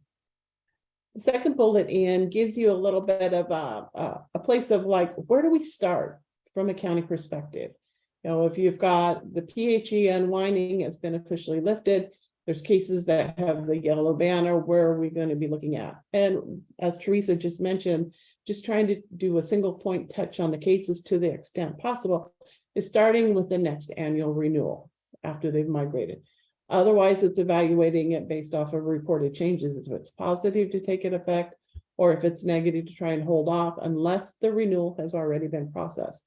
Because once the case has been processed under the renewal in the unwinding period, then the case is back into which we closer to a normal mode, if you will, in that we can process, you know, the worker can take the actions that need to. And also there's a recognition that due to the timing of the CalSAWS migration, some of these yellow banner cases will be processed outside of the PHE unwinding. It's just depending on the timing on there. And because the waves go in till October of next year, which of course is right towards nearly the end of the PHE unwinding period. So the next series of slides we've worked with DHCS to come up with some visuals to reflect timelines across all 58 counties, those that are already on CalSAWS and those on the path to migrating.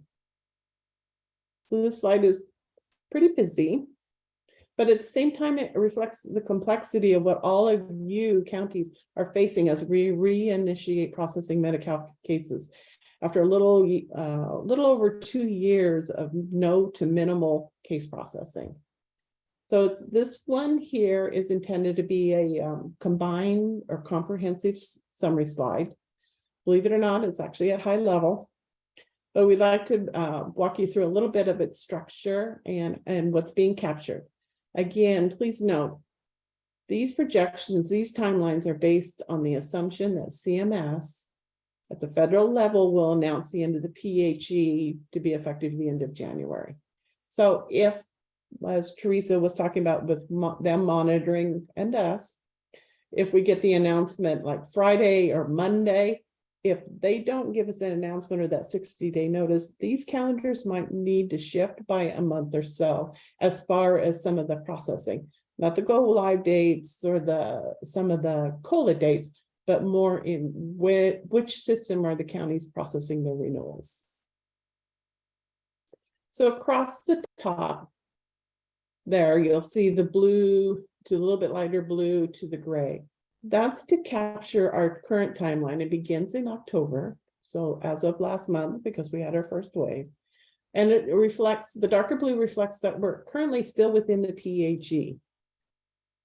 If the projection comes through beginning in February, that 12-month, which is actually 14 for the PHE unwinding period as a whole, is when you'll start seeing the processing and the impacts on there. So we know we have 2 months to get prep for it. And then from there, we'll begin the actual renewal processing when the workers will actually start touching the cases. So it's broken into the entire unwinding case processing period, the 14 months. And then the checkered flag there is we've all come to the end of all the migrations. We've gotten through the PHE unwinding, and now we go into our quote unquote normal world after the PHE and the unwinding. But again, it was to reflect and show cases are being processed, and there may be instances where there's still some yellow banner cases that are outstanding because of the timing and the migration. Lisa, is there anything you would like to offer, or as we go I think through? you covered it. It's complicated, as you mentioned, Lynn, from the outset. It's going to take a lot of communication and partnership as we move through the coming months when the lift occurs. You know, we wanted to just represent some of the overlapping activities here with the different COLAs and the processing that might be done in CalWIN before cases are converted over.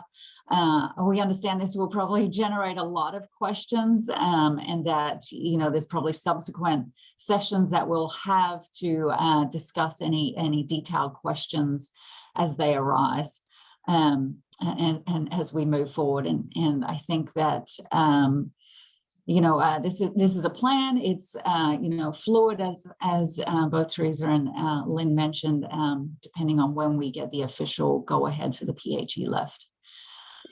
Did you want to just do some samples of the individual slides, Lynn? Sure, and we'll break it out. So what you'll see now for everybody is actually a whole series of slides, and they're actually broken out. We have one for LA, we have one for the former C4, and then we have the 6 CalWIN waves. So we'll touch on many of them briefly, just to kind of walk through and give you a little bit of perspective and what we were doing, because we felt it was important, and that all 58 counties had something that they could refer to that was relevant to where they are in this world right now. You know, are they already on CalSAWS? or are on the path to becoming CalSAWs. So that's why it's all broken out that way. And the impact of the PHE unwinding impacts all 58 counties. Every county is going to be facing similar workload issues. Are for some of the counties, though, they'll be facing that other layer of the yellow banner cases. So this one is LA County, of course. Again, because of the impact to all 58 counties. And this just shows that while they don't have the yellow banner case situation, so their slide's a lot less complex, it does show that they too are having to gear up and get ready for the processing and having an understanding of some of the timing once the PHE unwinding starts. So it reflects that the end of the PHE, getting ready to process, and then beginning in April is when the workers actually touching and processing those case renewals based off of the latest projection. So that's a reflection of what's showing here.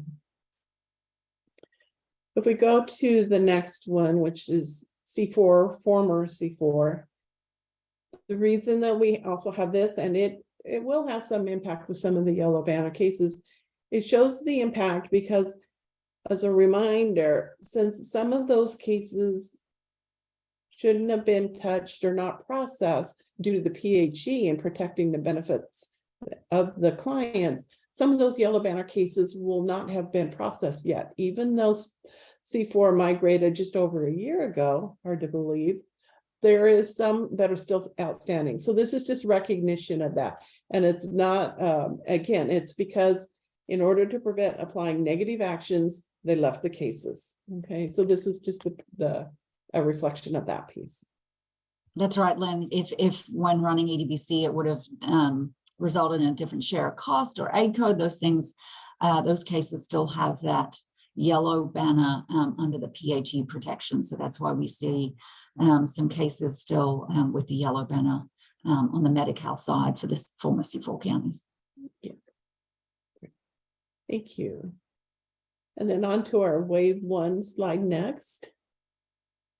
So before going into some of the details, I do really want to stop and thank DHCS for the work that they did on these timelines and these lanes and breaking it out. They did a great job of helping and working with SAWs on how are we going to project this? How are we going to make it so that visually all of you counties can kind of see what's going on across the whole spectrum. So just a quick shout out to DHCS. I really appreciate the work that they've done on this. So this one again shows wave 1. We started with it here that the wave 1 now are no longer processing their cases in CalWIN as of now, considering we're in November. So as they get ready to address the PHE unwinding period, they're going to be processing all their cases in CalSAWs. So that's what that yellow line represents on that piece. And you'll see future waves, the lengths of that purple line are different. So it shows here, we've got the COLA batch runs is an indication. Those are the little blue bubbles or the comment boxes up above labeled A, B, C, D, E. Those are ones that we're tracking. And as Lisa mentioned before, we're working on the COLA timelines, exactly how things are going to be running, working with our partners to make sure we get the values and how all of those are going to have an influence here as we're working, as counties are all working their cases. So they'll be using a combination of the renewal dates, the wave 1 counties, and a list of the yellow banner cases. And for example, the yellow banner case list this time around, and looking at maybe for the future, is that there's a column indicating the SSA income. That's going to help for the COLA processing that's coming up within the next couple of months for the SSA COLA. So again, this is to help as we're getting prepped for right after the first of the year. All these PHE activities are going to start getting initiated and started. You'll be behind the scenes, some of the automation will start kicking off things in February to start getting the things like the pings sent over to the federal hub, getting things geared up and get ready for the packets to start going out so that the actual physical case processing or renewal processing can start occurring in April for many of those cases. Wave 2, again, very similar. And you'll see the purple line is a little bit shorter, but the green line is a little longer for case processing within CalWIN. The yellow banner case list will be available a few days after conversion. Right now, as based off the projection, there'll be 11 out of the 12 months of renewals that will be completed in the CalSAW system. So the wave 2 are just right on that cusp of almost entirely all in CalSAWs. We go on to 3. Again, just little brief highlights on there. April will be the first month of actual processing the cases I've mentioned before, which is around the same time that the wave 3 is working on that. So they too will be leveraging the use of the yellow banner cases, and they'll start utilizing the mismatch reasons to help with prioritizing the order of cases. For example, if they know a yellow banner has an indication that the Medi-Cal program needs a full review in conjunction with the renewal date, or maybe there's a program discontinuance is being indicated, they'll be working through, and the guides will help the workers as they're working in these cases and in conjunction with the PHE lifting. 4, similar to 3, but again, now what's timeline is that they'll be doing renewals with CalWIN 5 out of the 12 months. So they're almost half and half here. On to 5, thank you. You're starting to see the progression into that April through August in CalWIN, and then processing in CalSAWs beginning in September. Again, under the DHCS guidance, other changes reported on the Medi-Cal cases, if the renewal has been processed, can be applied. So since there's those months that cases have been processed in CalWIN and things start happening once they move over into CalSAWs, those cases will have had their renewal processed, and the workers will be able to work their cases just and pick them up, either picking up the yellow banner cases and doing the whatever and getting those items resolved without the having to worry about whether or not it falls within the renewal, and following those rules, positive or negative changes. And then that brings us into the last of our waves, wave 6. So in terms of the unwinding period, it's just over midway. Many of the Medi-Cal cases will have had their renewals due and processed before the 3 counties will have migrated. We're getting close towards the end here. Again, all of those timelines and those lanes were all geared for just kind of like a little takeaway, so that you can kind of see visually of everything, all this work and all this effort that's coming up. In addition, we talked through some other processing, some examples of the things that are coming up as far when the PHE period ends, getting that unwinding kicked off, but also we got the yellow banners in there. How does that play into it? And many of these situations have also been topics of discussion at both like at the CWDA meetings. It's been topics of discussions for the county work group. We know that the counties themselves are working through and going, well, how are we going to deal with some situations? So this one was intended to capture some general ones. It's got some more details on the following, but it's like, here is PHE's unwinding the renewal, and it has a yellow banner. When do you expect that to be processed? If the renewals prior to the CalSAWs migration and no changes are reported, you just hold off and wait until the renewal. Again, trying to reinforce what Teresa had mentioned before with the single touch on the cases, that while the PHE gets lifted, it isn't an expectation that every single Medi-Cal case has to be handled within the first couple of months of that lift happening. So it's to try and time it out and break it out and provide some guidance. And then the following, it's just a little more in-depth, again, intended to be like a takeaway, if you will, to kind of help walk through the steps. And then I did see that Lorianne Blanco from DHCS did help and posted many of the letters into the chat, but also as a handy reference, they're listed here on this slide in case you want to share with any of your folks. Lynn, Lisa, Teresa, thank you so much. I hope you can see by the comments in the chat, everybody really appreciates that. And Teresa, I'm sorry for adding an extra syllable in your last name. I should know better than that. So my apologies on that. Albert, I think we turn it back over to you to see if there's questions or comments from PSC or public. First of all, I'd like to say thank you for all the information that was provided. Thank you for providing the ACWDLs on the chat. We will download them again and have them ready. So thank you all. Any comments of the PSC?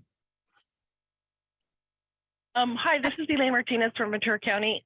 Thank you so much for that visual and the overlay of just all of the things that are happening. It's a lot to digest, but very much appreciate the presentation of that information. Nicely done. Thank you.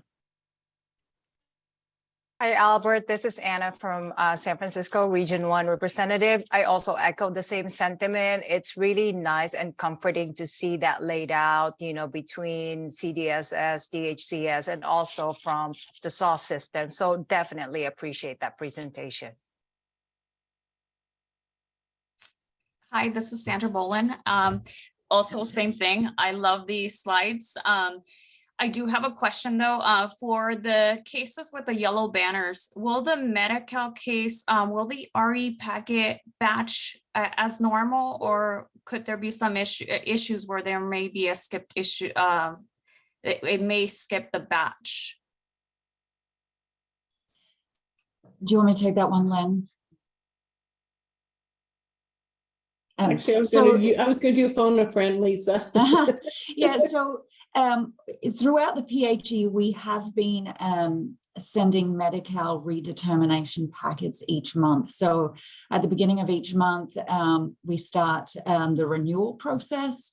So depending on, we send a request to CalHIS, who pings the federal hub, and that does include the yellow banner cases. So we do try to send them through that renewal process. If it comes back, depending on the results that come back, we then send out a packet. So yes, the renewals process does include the yellow banners cases. Right. Thank you so much.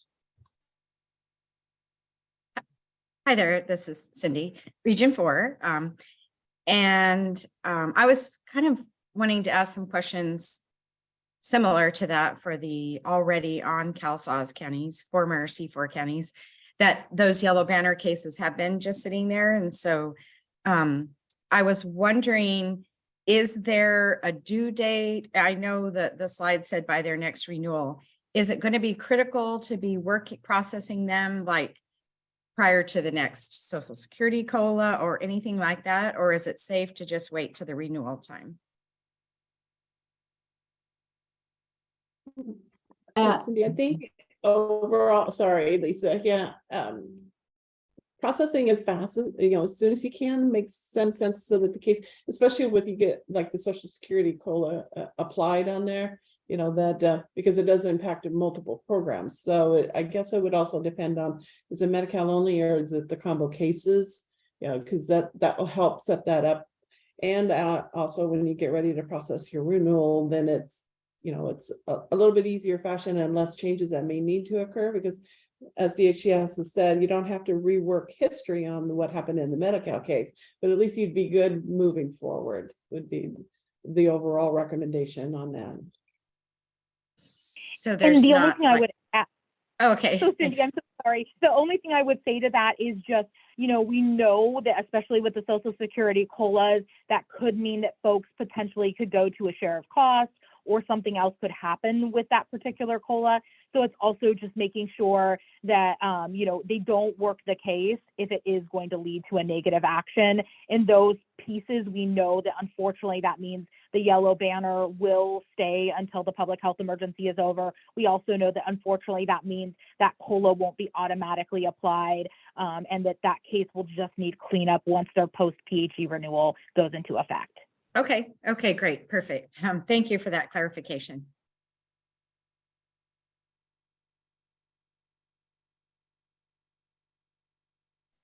any other comments of the PSC? Do we have any comments of the public? Thank you, thank you. John, I think we can go on to the next item. Yep, we wanted to bring the PSC up to date on an award that the project received. So Gaurav, Laura, I'll ask you guys to go on camera and go and provide an overview. Awesome. Well, thank you, John. Good morning, everyone. I'm very excited to share that last month, the CalSOS project received an award from the American Public Human Services Association and their annual ISM conference. The award category was Excellence for Collaboration Across Boundaries. Now, while the entire CalSOS project is an amazing example of that collaboration, the award was specifically for our project's innovation program. Several of you may be aware that we operate an innovation program here at CalSOS, and it's modeled after the popular Shark Tank television show. CalSOS was selected for this award because it brings so many stakeholders from our ecosystem, the project, the vendor community, counties, CWDA, all of us together to innovate for our counties and the Californians that we serve. There were several nominations for the award, and we're just so proud that APHSA selected CalSOS. On behalf of the JPA and the project, the award was accepted by Mr. Gilbert Ramos, our board member from San Bernardino County, as well as by Ms. Laura Chavez, our project's technical and operations director. We played a video at the conference that we would like to share with you. But before I do that, I just want to see if maybe Laura or John have any comments that they'd like to share. Yeah, Gaurav, this is Laura. Apologies, my Wi-Fi is a little spotty, so I'm going to stick with just my my voice here. I think we really played in so nicely with their theme this year, which was not just innovation, but how do you bring more people to your table to be able to solicit innovative ideas? And so I think what was unique about our submission was not just the amazing innovative ways that we were using technology, but how we were soliciting ideas, great ideas from everybody up and down the state of California in a very unique and kind of a fun way through, that Shark Tank kind of a process that really got people engaged from, all different walks of life within our organization. So I think it really hit home with their theme, and was very proud to be able to represent all of you here in California accepting that award with Gilbert. So thank you for the opportunity. And Gaurav, definitely here in California, using the analogy, we do have a very big table. And we know that table is growing with each one of our waves. And one of the things we really need is not just to keep up with policy changes, but we now have a platform. We've always said that CalSOS, once implemented across the 58, will be a platform for innovation and investment to transform business that will be driven by the counties. So, this process has been great to really be a catalyst to get us started in that direction. The agenda item after that, Chasney Nunes is going to tell you about, how we're bringing the innovations that went through this process really to all 58 counties and how we're moving forward with that. So I appreciate Laura and Gaurav and Gilbert, and you can see Dorothy Avila on stage there in that picture, going and accepting that award at a very, very busy time. That was right before our Wave 1 go live, and flying down there and doing that. So Gaurav, you want to play the video? Yes, let's do it.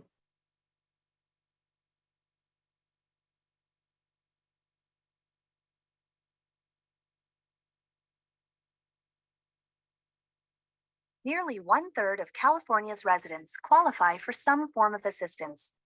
Processing applications, delivering benefits, and with millions of people is an enormous responsibility, shouldered by the officials and staff of the 58 counties, and supported by the California statewide automated welfare system. When a global pandemic skyrocketed the demand for services while shuttering contact centers across the state, CalSAWS recognized that the innovative use of automation could reduce the work queue for county eligibility workers and improve access for beneficiaries. The innovation program is absolutely, we're at the cusp of changing our business processes at the county level, our services, our programs to improve our public benefits, to ensure better outcomes. And that requires our supports, like our case management systems, to be as innovative as possible.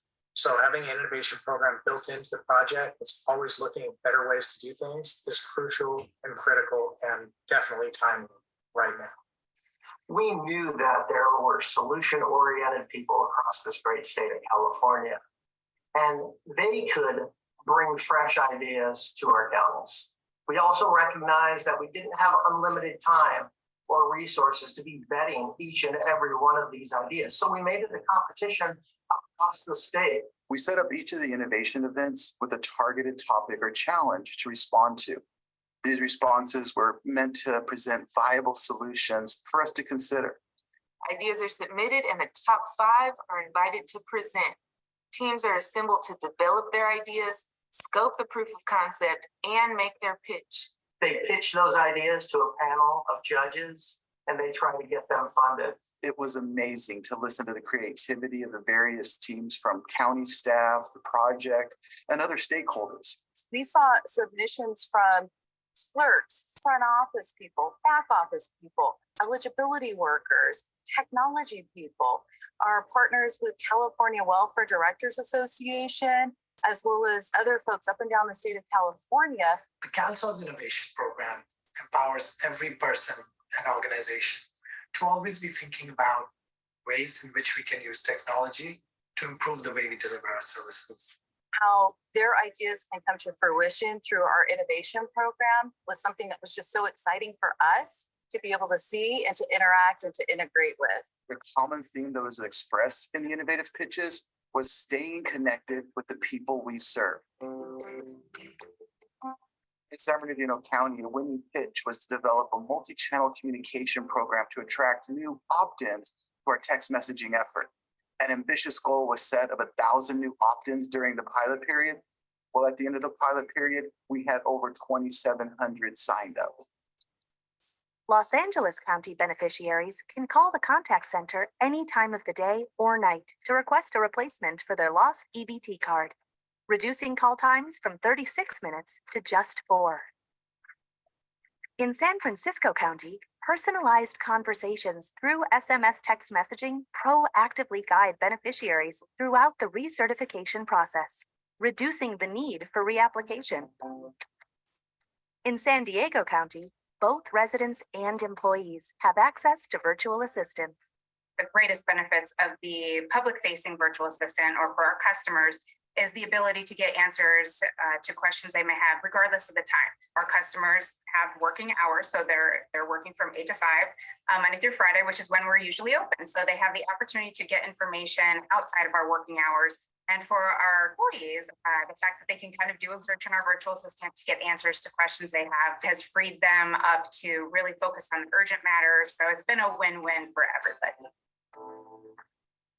What I love most about the program is how it's transforming our CalSAWS culture into one that fosters innovation and rewards people for developing the ideas that help our customers as well as county staff.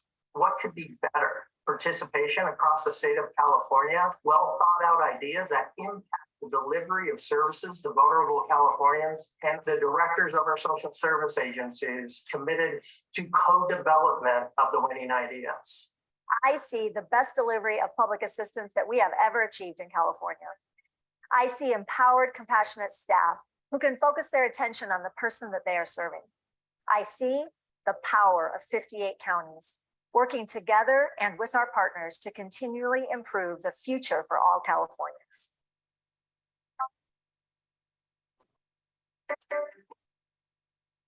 Thank you so much for playing that video. And a big congratulations to all of us because it was all definitely a joint effort across every part of this organization. And as John just said, our next agenda item is actually going to highlight some of these innovations that are now approved for statewide scaling. So you'll get an idea of what to expect from this program for all 58 counties. So with that, Albert, I'll hand it back to you. Thank you and congratulations on the award. Any comments of the PSC? Any comments of the public? John, next item. Yep, and invite Chasney to come up on camera and talk about how we are working through some of these initiatives. Thank you. So hello, everyone. I'm just gonna start like we were back on the first slide, just to kick us off. But like John and Gaurav said, the video and award is a perfect segue into our next update for our innovation projects, because virtual assistant and RPA, or what we've called EBT card replacement, came from the Shark Tank program. So my name is Chasney, and I was the innovation lead for the Shark Tank, and now I'm program managing the 3 innovation projects that I'm going to tell you more about here today. So we're currently in the process of rolling out the 3 statewide projects. They include virtual assistants, automated EBT card replacement through RPA, or robotic process automation, and then we have our welcome and auth bots, which you may hear us refer to as voice bots. So each project ran a proof of concept within a specific county. Virtual assistant was in San Diego. RPA, EBT card replacement, was in LA. And then we had our welcome and auth voice bots in San Bernardino. And each proved to be worthy of scaling statewide. And so here we are today. So I'm going to start with virtual assistant. We can go to the next slide, please. Thank you. Virtual assistant is a training resource for county staff to help answer CalSAW's application-related questions to help workers perform their job functions. So for VA, our plan is to create a virtual assistant within CalSAW's for county workers across all 58 counties. The VA will be programmed with commonly asked questions and answers to help workers perform their job functions. Our initial release will be in late December, early January, where we'll release the top 10 to 20 frequently asked questions. And then through May, we're gonna add new questions and responses every month so we can make the bot smarter and able to answer more and more CalSAW's questions. Now I'm going to hand it over to Owner from the Deloitte team to present the public-facing virtual assistant expansion. Good morning. Good morning, everyone. So from the BenefitScale standpoint, a couple of highlights. Since the release 1 of the solution that we went live, we had the chatbot is available for customers, primarily for the pre-screening purposes. And there are a couple intents for them, allowing them to integrate to understand their potential eligibility. And the current chatbot, which is available in production for customer-facing chatbot, as Chasney mentioned, is also supporting all the threshold languages that we have. And for the customers who are not able to integrate with typing, etc., where some assistance is needed, voice-to-text integration is also available, made available for customers right now with a recent improvement last summer of 2022. As we look forward from today, for the public-facing chatbot, we are also planning to add additional intents to answer frequently asked questions based on the feedback we see in the production, customer behavior in the production. And in addition to that, additional flavors to the flow for improving the customer experience and reducing the volume of the potential calls to the call center. So those are the improvements that is being planned for the public-facing, customer-facing chatbot that we have right now for customers in BenefitScale. Thank you for that, Chesney. Sure. So we can go to the next, thank you. So now we're going to get into what we're calling the EBT card replacement, which was automated through robotic process automation, or you'll see RPA a lot. So just a reminder, we ran a proof of concept in LA with this RPA function allowing EBT card replacement requests received through the call center to be automatically created. So our plan for the statewide rollout for RPA is to stand up RPA infrastructure, which consists of hosting the RPA solution within the CalSAWS AWS environment and configuring the RPA accounts. We'll then integrate Amazon Connect with RPA via API call. Then finally, we'll roll out this offering to all 58 counties where we're going to engage the IVR Contact Center Committee to determine the proper call flow and options for each county. And the rollout will begin with counties that have Amazon Connect and align with the remaining counties as they migrate. And then we can go into our final slide. So for voice bots expansion, we first ran the proof of concept with San Bernardino, where we developed a welcome bot, authorization bot, and push notifications to help save time for our agents to allow them to work on those higher priority calls and tasks.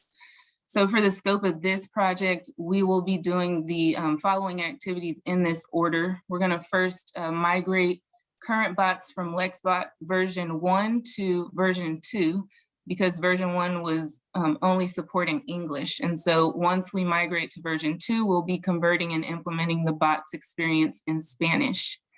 Additionally, we're going to fine tune the bots to accept alphanumeric case IDs.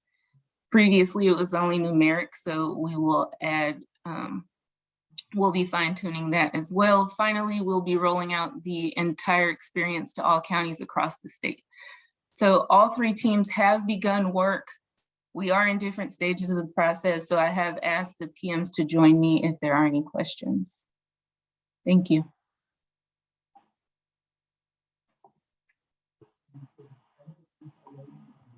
Thank you, Chasney. And Albert, we just turn it back to you to see if there's any questions on these initiatives. Thank you. Any questions of the PSC? Any questions of the public? Thank you. John, I think we can move on. Very good. Just wanted to give a quick commercial moment. 2 times a year, we have what we call our member representatives meeting. That's where all 58 counties and the member representatives of the Joint Powers Authority get together. So we have that up and coming on January 26th from 1 to 4. It will be a virtual meeting held via Zoom. Member quorum is required of that meeting. And we always have a couple of action items. We know that we need to approve the administrative budget. Those are administrative items that are outside of our normal APD process that the counties fund for fiscal year 23-24. So Polly will be presenting that, and we will have to go through a roll call of the counties to be able to get that approved, so that as you go into your spring budgeting process, that can be worked in for the coming fiscal year. We have some informational items that we'll go through.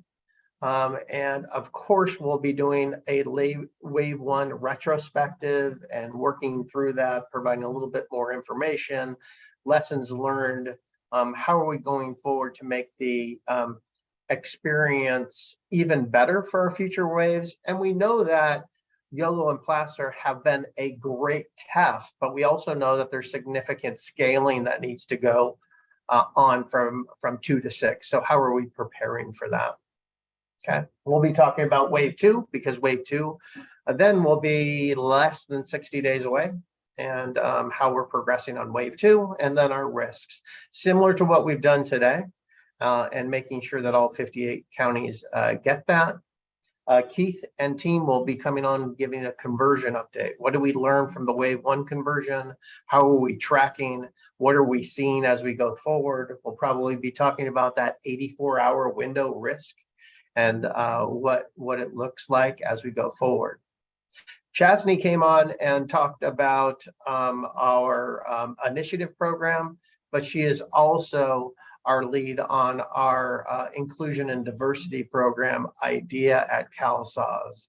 And her team will be giving an update on just the great progress that we've made, our initiatives at CalSAWS, and what we're seeing to make sure that CalSAWS is an inclusive work environment, that all of our employees feel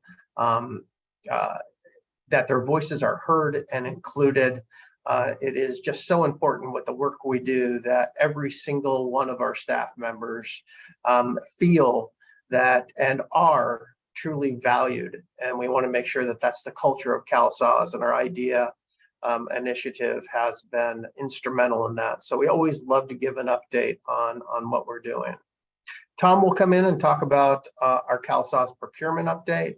A reminder from what Tom's provided in past meetings. By that time, we should have some bids that have been submitted from the vendor community for our long-term maintenance and enhancements, maintenance and operations and infrastructure procurements as we go forward. And then we have one item, and it may move into an action item, actually. We have to see how this progresses over the next month. There's a couple of things in our bylaws that needed to be updated. One of the things is specific to our PSC meetings. As you recall, our other member meeting comes in the month of June, and that's when we hold our annual elections. After those annual elections, when we elect our board, as well as our project steering committee for the coming fiscal year, we always have to have that special PSC meeting to elect our chairs. And that's required by our bylaws. We're going to update those bylaws so that PSC co-chair election could happen actually the first meeting of the following fiscal year. So we don't have to have that special meeting right at the end. The other thing that was contained in our bylaws was some subcommittees that are no longer needed. There was an LRS subcommittee as well as a C4 subcommittee that are no longer needed, and those will be taken out of our bylaws. And eventually, once migration's done, the WCDS subcommittee will be taken out of our bylaws. So those are two pretty administrative items. The other thing that we've been receiving feedback from our JPA members, especially last June as we've gone into the nomination and election process for who serves on the JPA board, etc., was can we allow really people that have the equivalent of authority of the county welfare director serve on the JPA board. So chief deputy directors, directors over the eligibility departments, those types of things as we go forward. Our bylaws as they exist and as they were negotiated by our CalSAWS leadership team, and they considered this strongly, said that either a member of the county board of supervisors or the county welfare director are the only people eligible from the counties to be able to serve on the JPA board. And that leadership team felt strongly that they wanted to keep it at the highest possible executive level in the counties as it moved forward. I think as we've moved forward, some folks, especially, I think a lot of the ask has been emanating from the Southern California counties as well as our Bay Area counties said, you know, we want to be able to have second in commands, chief deputies to be able to serve on JPA board as we go forward. So there's going to be some dialogue as we go forward to see if this is something that members want to move forward with. I'll be talking about this at the JPA meeting, and we'll see what form this update of the bylaws takes.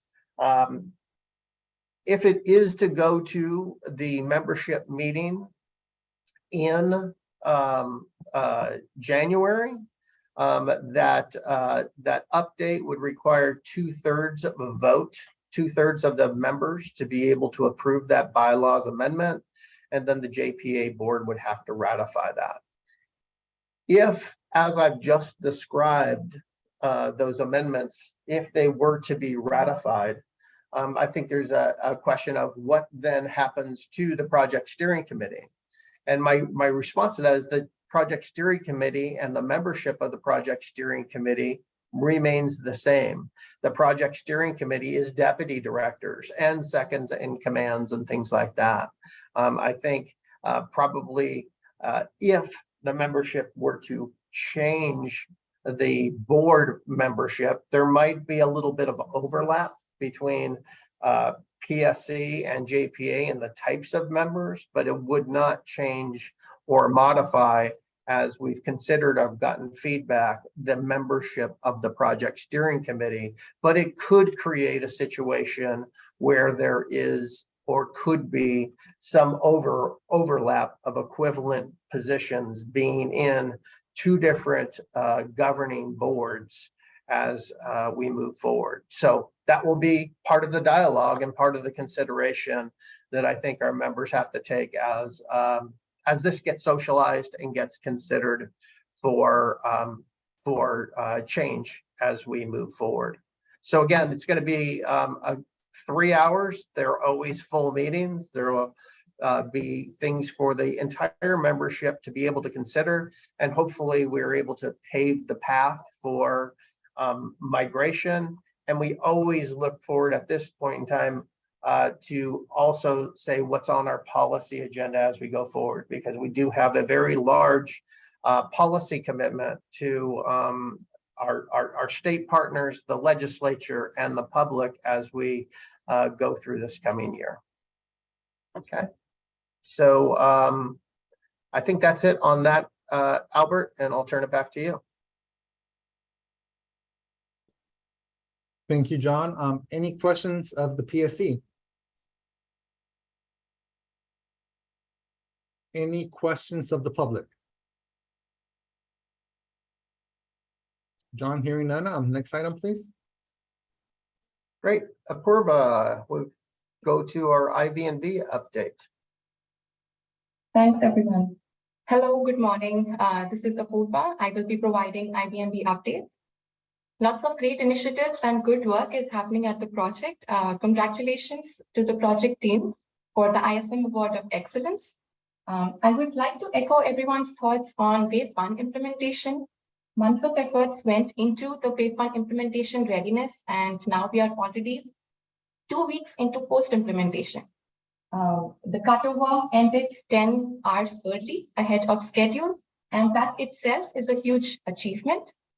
There were minor bumps throughout the cutover weekend, and there have been few issues raised in the past 2 weeks, but none of them have been major, and they have been resolved very quickly. And most importantly, the first 2 Kelvin counties, Blossom and Yolo, are successfully sailing their way in CalSOS, and from IB&V's perspective, we call it a huge success. Now, all eyes are on the smooth functioning of CalSOS and implementation readiness of future Kelvin waves. Our team is monitoring the following efforts. On imaging migration, project and HILIC team continues to work on the imaging priority defects and enhancements. There is ongoing effort on the image migration for Wave 2 counties, and things are seeming to go well. On batch performance, the project team continues to make improvements in the batch processing, and tests are being planned for batch and CalSOS online using 45 county data. On Kelvin data conversion, the GTS-10 is on track. We are tracking the CDT defects, but with no P1s and P2s, we are not very much concerned. Our team is also monitoring the risk on the 84-hour conversion cutover window for waves 2 through 6. On the Kelvin implementation readiness, lots of effort is going on. Implementation planning and readiness is looking good for waves 2 through 6. BPR closeout sessions have successfully completed for all 6 waves. IB&V is tracking IPT and process simulation for wave 2. The county data validation effort ended very successfully, and we do not have any concerns to report on these 3 efforts. We are also monitoring the implementation readiness packets and dashboard along with the change surveys. On the SOS and benefits scan release, our team is tracking progress on the CalSOS major release 2211, and it's nearing completion on testing and shows impressive pass rates. On benefits scan releases, they are on track. Lots of collaborative efforts and great discussions are happening around the enhancements during the Code for America meeting, as well as the user-centered design session. And that's my update for IBNB. Any questions for me? Thank you, Apurva. Appreciate it. And thank you for your partnership. You guys have been great partners and working with us on this, and look forward to our continued partnerships for waves 2 through 6. Albert, we'll turn it back to you for any comments or questions. Thank you. Thank you. Any comments of the PSC? Comments of the public? John, next item. And I think this brings us to our state partner update. And usually, Albert, I'd look to you to call on our state partners and see what updates they have. Thank you, John. Do we have a representative of OSI? Hi, this is Steve Zaretsky. Can you hear me? Yes. Thank you. For OSI, first, I just want to say congratulations to Yoel and Plausser and the CalSAWS team and all the stakeholders for all the incredible work that was done leading up to the cutover, and as well as all the work they're continuing to do in supporting the county's post-cutover. Very amazing, very good job. So OSI is continuing along with IBNB to monitor the Wave 1 post-migration activities. And we are beginning the process with the CalSAWS Project Management Office of developing the items necessary for the upcoming CalSAWS as needed implementation advanced planning document update for our federal partners. So that will be upcoming in the next couple months. That's really all I have. Congratulations again to the team. Thank you. Do we have representation of CDSS? Yes, this is Cherie Sterling from CDSS. Can you hear me? Yes. Good morning. We just have one quick staffing update. We are still working to hire a CalSAWS project manager, and our branch chief, Rocky Gavon, is officially out on maternity leave for the next 6 months. So if you have any SAWS or program escalations, they can be sent through to Brittany Blake or Jessica Abernathy. That's all for this morning. Thank you. Thank you. And DHCS?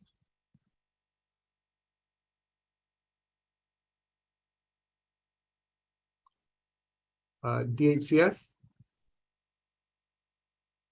Oh my goodness, can you hear me now? Yes, we can. All right, so sorry about that. No other additional updates than what was presented earlier this morning. However, DHCS does want to send a big congratulations to Yellow and Placer on the successful migration. Looking forward to the additional waves migrating, as well as congratulations to CalSAWS on their award that they received earlier this month. So thank you so much. That's all I had. Thank you, Katie. Any questions of the PSC? Any questions of the public? Hearing none, we'll move on to our next item. John? And that's the regional updates, Albert, and you can pick the order of the regions to start giving the updates. Thank you. So, I like to change it up. So Region 3. This is Rachel from Region 3. So we do have some updates for our counties. Butte County reports that they have just hired, or in the process of hiring 24 new eligibility workers, and they will begin on November 28th. They do have a class also currently that is getting ready to graduate. CalFresh application numbers in that county are very high due to the college outreach. I think that we're seeing that in some other counties as well. Humboldt County reports that their Board of Supervisors approved equity increases for the eligibility specialist series, as well as incentives for eligibility specialists, integrated caseworkers, and employment and training workers. And those increases were anywhere from 11 to 12.5% increases for those salaries. The eligibility specialists, integrated casework, and employment and training workers currently have a combined 80 vacancies in Humboldt County. Lake County is hiring for their director over adult services. Lassen County reports that their backup primary point of contact has moved to the primary point of contact, and they have 2 new backup primary point of contacts. Shasta County, their new interim director, Julie Hope, is in place as Roxanne Burke has retired. They have also been approved for an additional analyst position specific for CalSAW's primary point of contact. And Jonathan Mallard will now be the primary point of contact, as well as the liaison with the Shasta committee members. Also reporting a huge increase in the amount of CalFresh applications, and they have started a pilot to combine calendars for intake, and it's increased the number of appointment slots. So that has helped out and reduced the number of days between application and interview. For Tehama County, they are currently working on revamping their phone call processes, moving towards increasing live operator processes instead of having so many phone messages. And in Trinity County, reports that they've made great progress in hiring over the last 2 months, are only 2 positions away from being fully staffed for eligibility. It's a huge congratulations to them. And they have also made great strides on their same-day processing pilot. And that is it for our Region 3 updates. Thank you. Thank you. Region 5. Hello. Hi, Elaine Martinez. I'll go ahead and do the updates for Region 5. I'll start with Imperial County. Paula Llanas has been named the director, and Iris Montes has been named the assistant for the Department of Social Services. Congratulations. Imperial's expecting to hire 15 new eligibility technicians to backfill their vacancies. Moving on to Riverside County, they have rolled out their new workload distribution model to 4 offices. They're monitoring the outcomes for the following quarter before bringing on additional offices. They're continuing to hire eligibility technicians for all programs. From October to November, they will onboard 180 eligibility technicians. We need to find out how they're doing that. That's amazing. Congratulations to Riverside. Santa Barbara County will begin their change network discussion guide, prep sessions with their supervisors, their leads, and their change network champions next week. Staff have enthusiastically signed up for this opportunity. In October, Santa Barbara will complete a reorganization that centralized all their clerical staff into one division. They feel this will better position them to implement the new CalSAW's business process in a standardized way. Santa Barbara's completed and signed up on their county training plan for CalSAW's. All early training and train the trainer participants have been identified. For Ventura, Ventura is in the process of purchasing 7 kiosks, and they've submitted all of their documents to move in that direction. The change discussion guides have been drafted and are in final review, and the kickoff is scheduled in the next week or so. Be more simple. And for this upcoming Calvin wave, the plan is to Don, upload, can you please go on mute? a quick guide. Don, mute, please. Thank you. Sorry about that, Elaine. That's okay. Also, in terms of the training for Ventura County, all of our logistical details have been worked out with the project, so we're looking forward to that. Imaging work has continued, as well as workflow reviews, and we're also in the process of testing the fiscal interfaces with our auditor controllers office. And that's what I have so far. Albert, if you had. Thank you. Thank you. Thank you, thank you. Region 2. Hi, this is Eduardo for Region 2. Just a couple of few updates here. Nevada County has started to structure their meetings to every other week to allow staff more time to work through their cases. And obviously the big news for our region is Placer and Yolo have successfully migrated to CalSAWS and are part of the team. So congrats to them and the rest of the team. And lastly, Sacramento County is starting their contact center build and focusing on decision making for CalSAWS conversion items. And that is all for my updates. Thank you. Thank you, Eduardo. Region 1.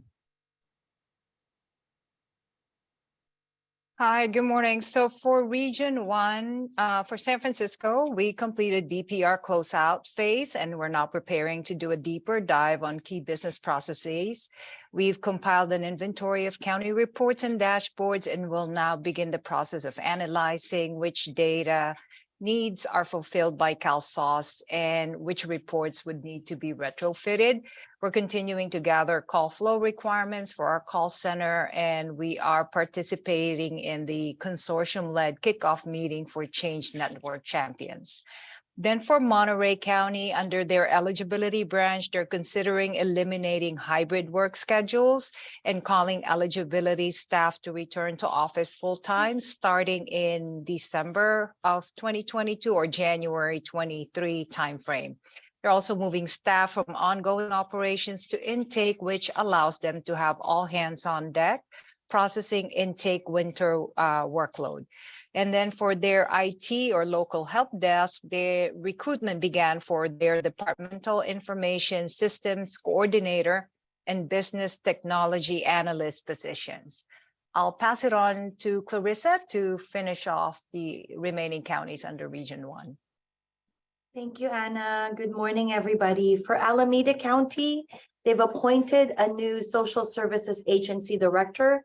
That's Andrea Ford. Congratulations to Andrea.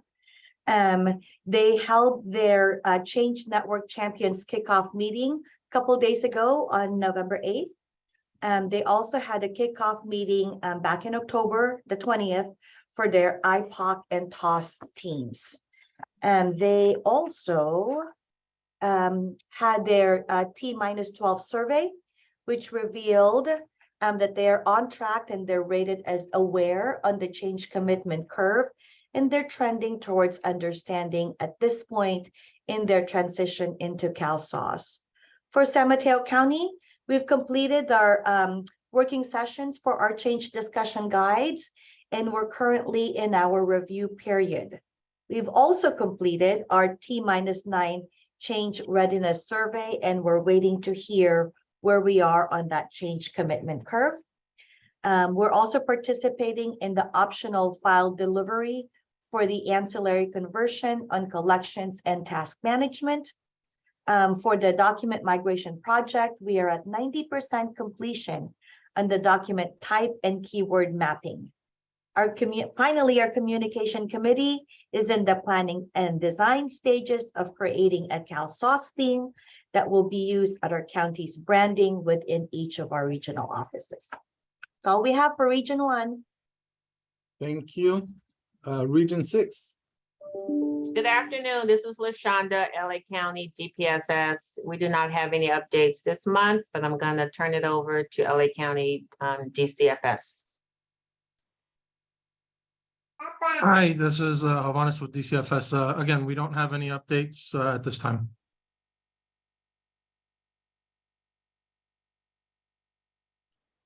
Great. Thank you. And last but not least, Region 4. Okay, great. Region 4 updates. Kern County, we still are experiencing a lot of EBT theft and replacement requests, and so we're kind of working through all those processes. We did have a new program director promoted to our lobby operations, Doris Sons. She used to be our training committee member.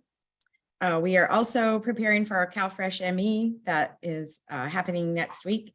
That's going to be interesting because it's going to be a hybrid approach, so both in person and virtual. So we'll see how that works.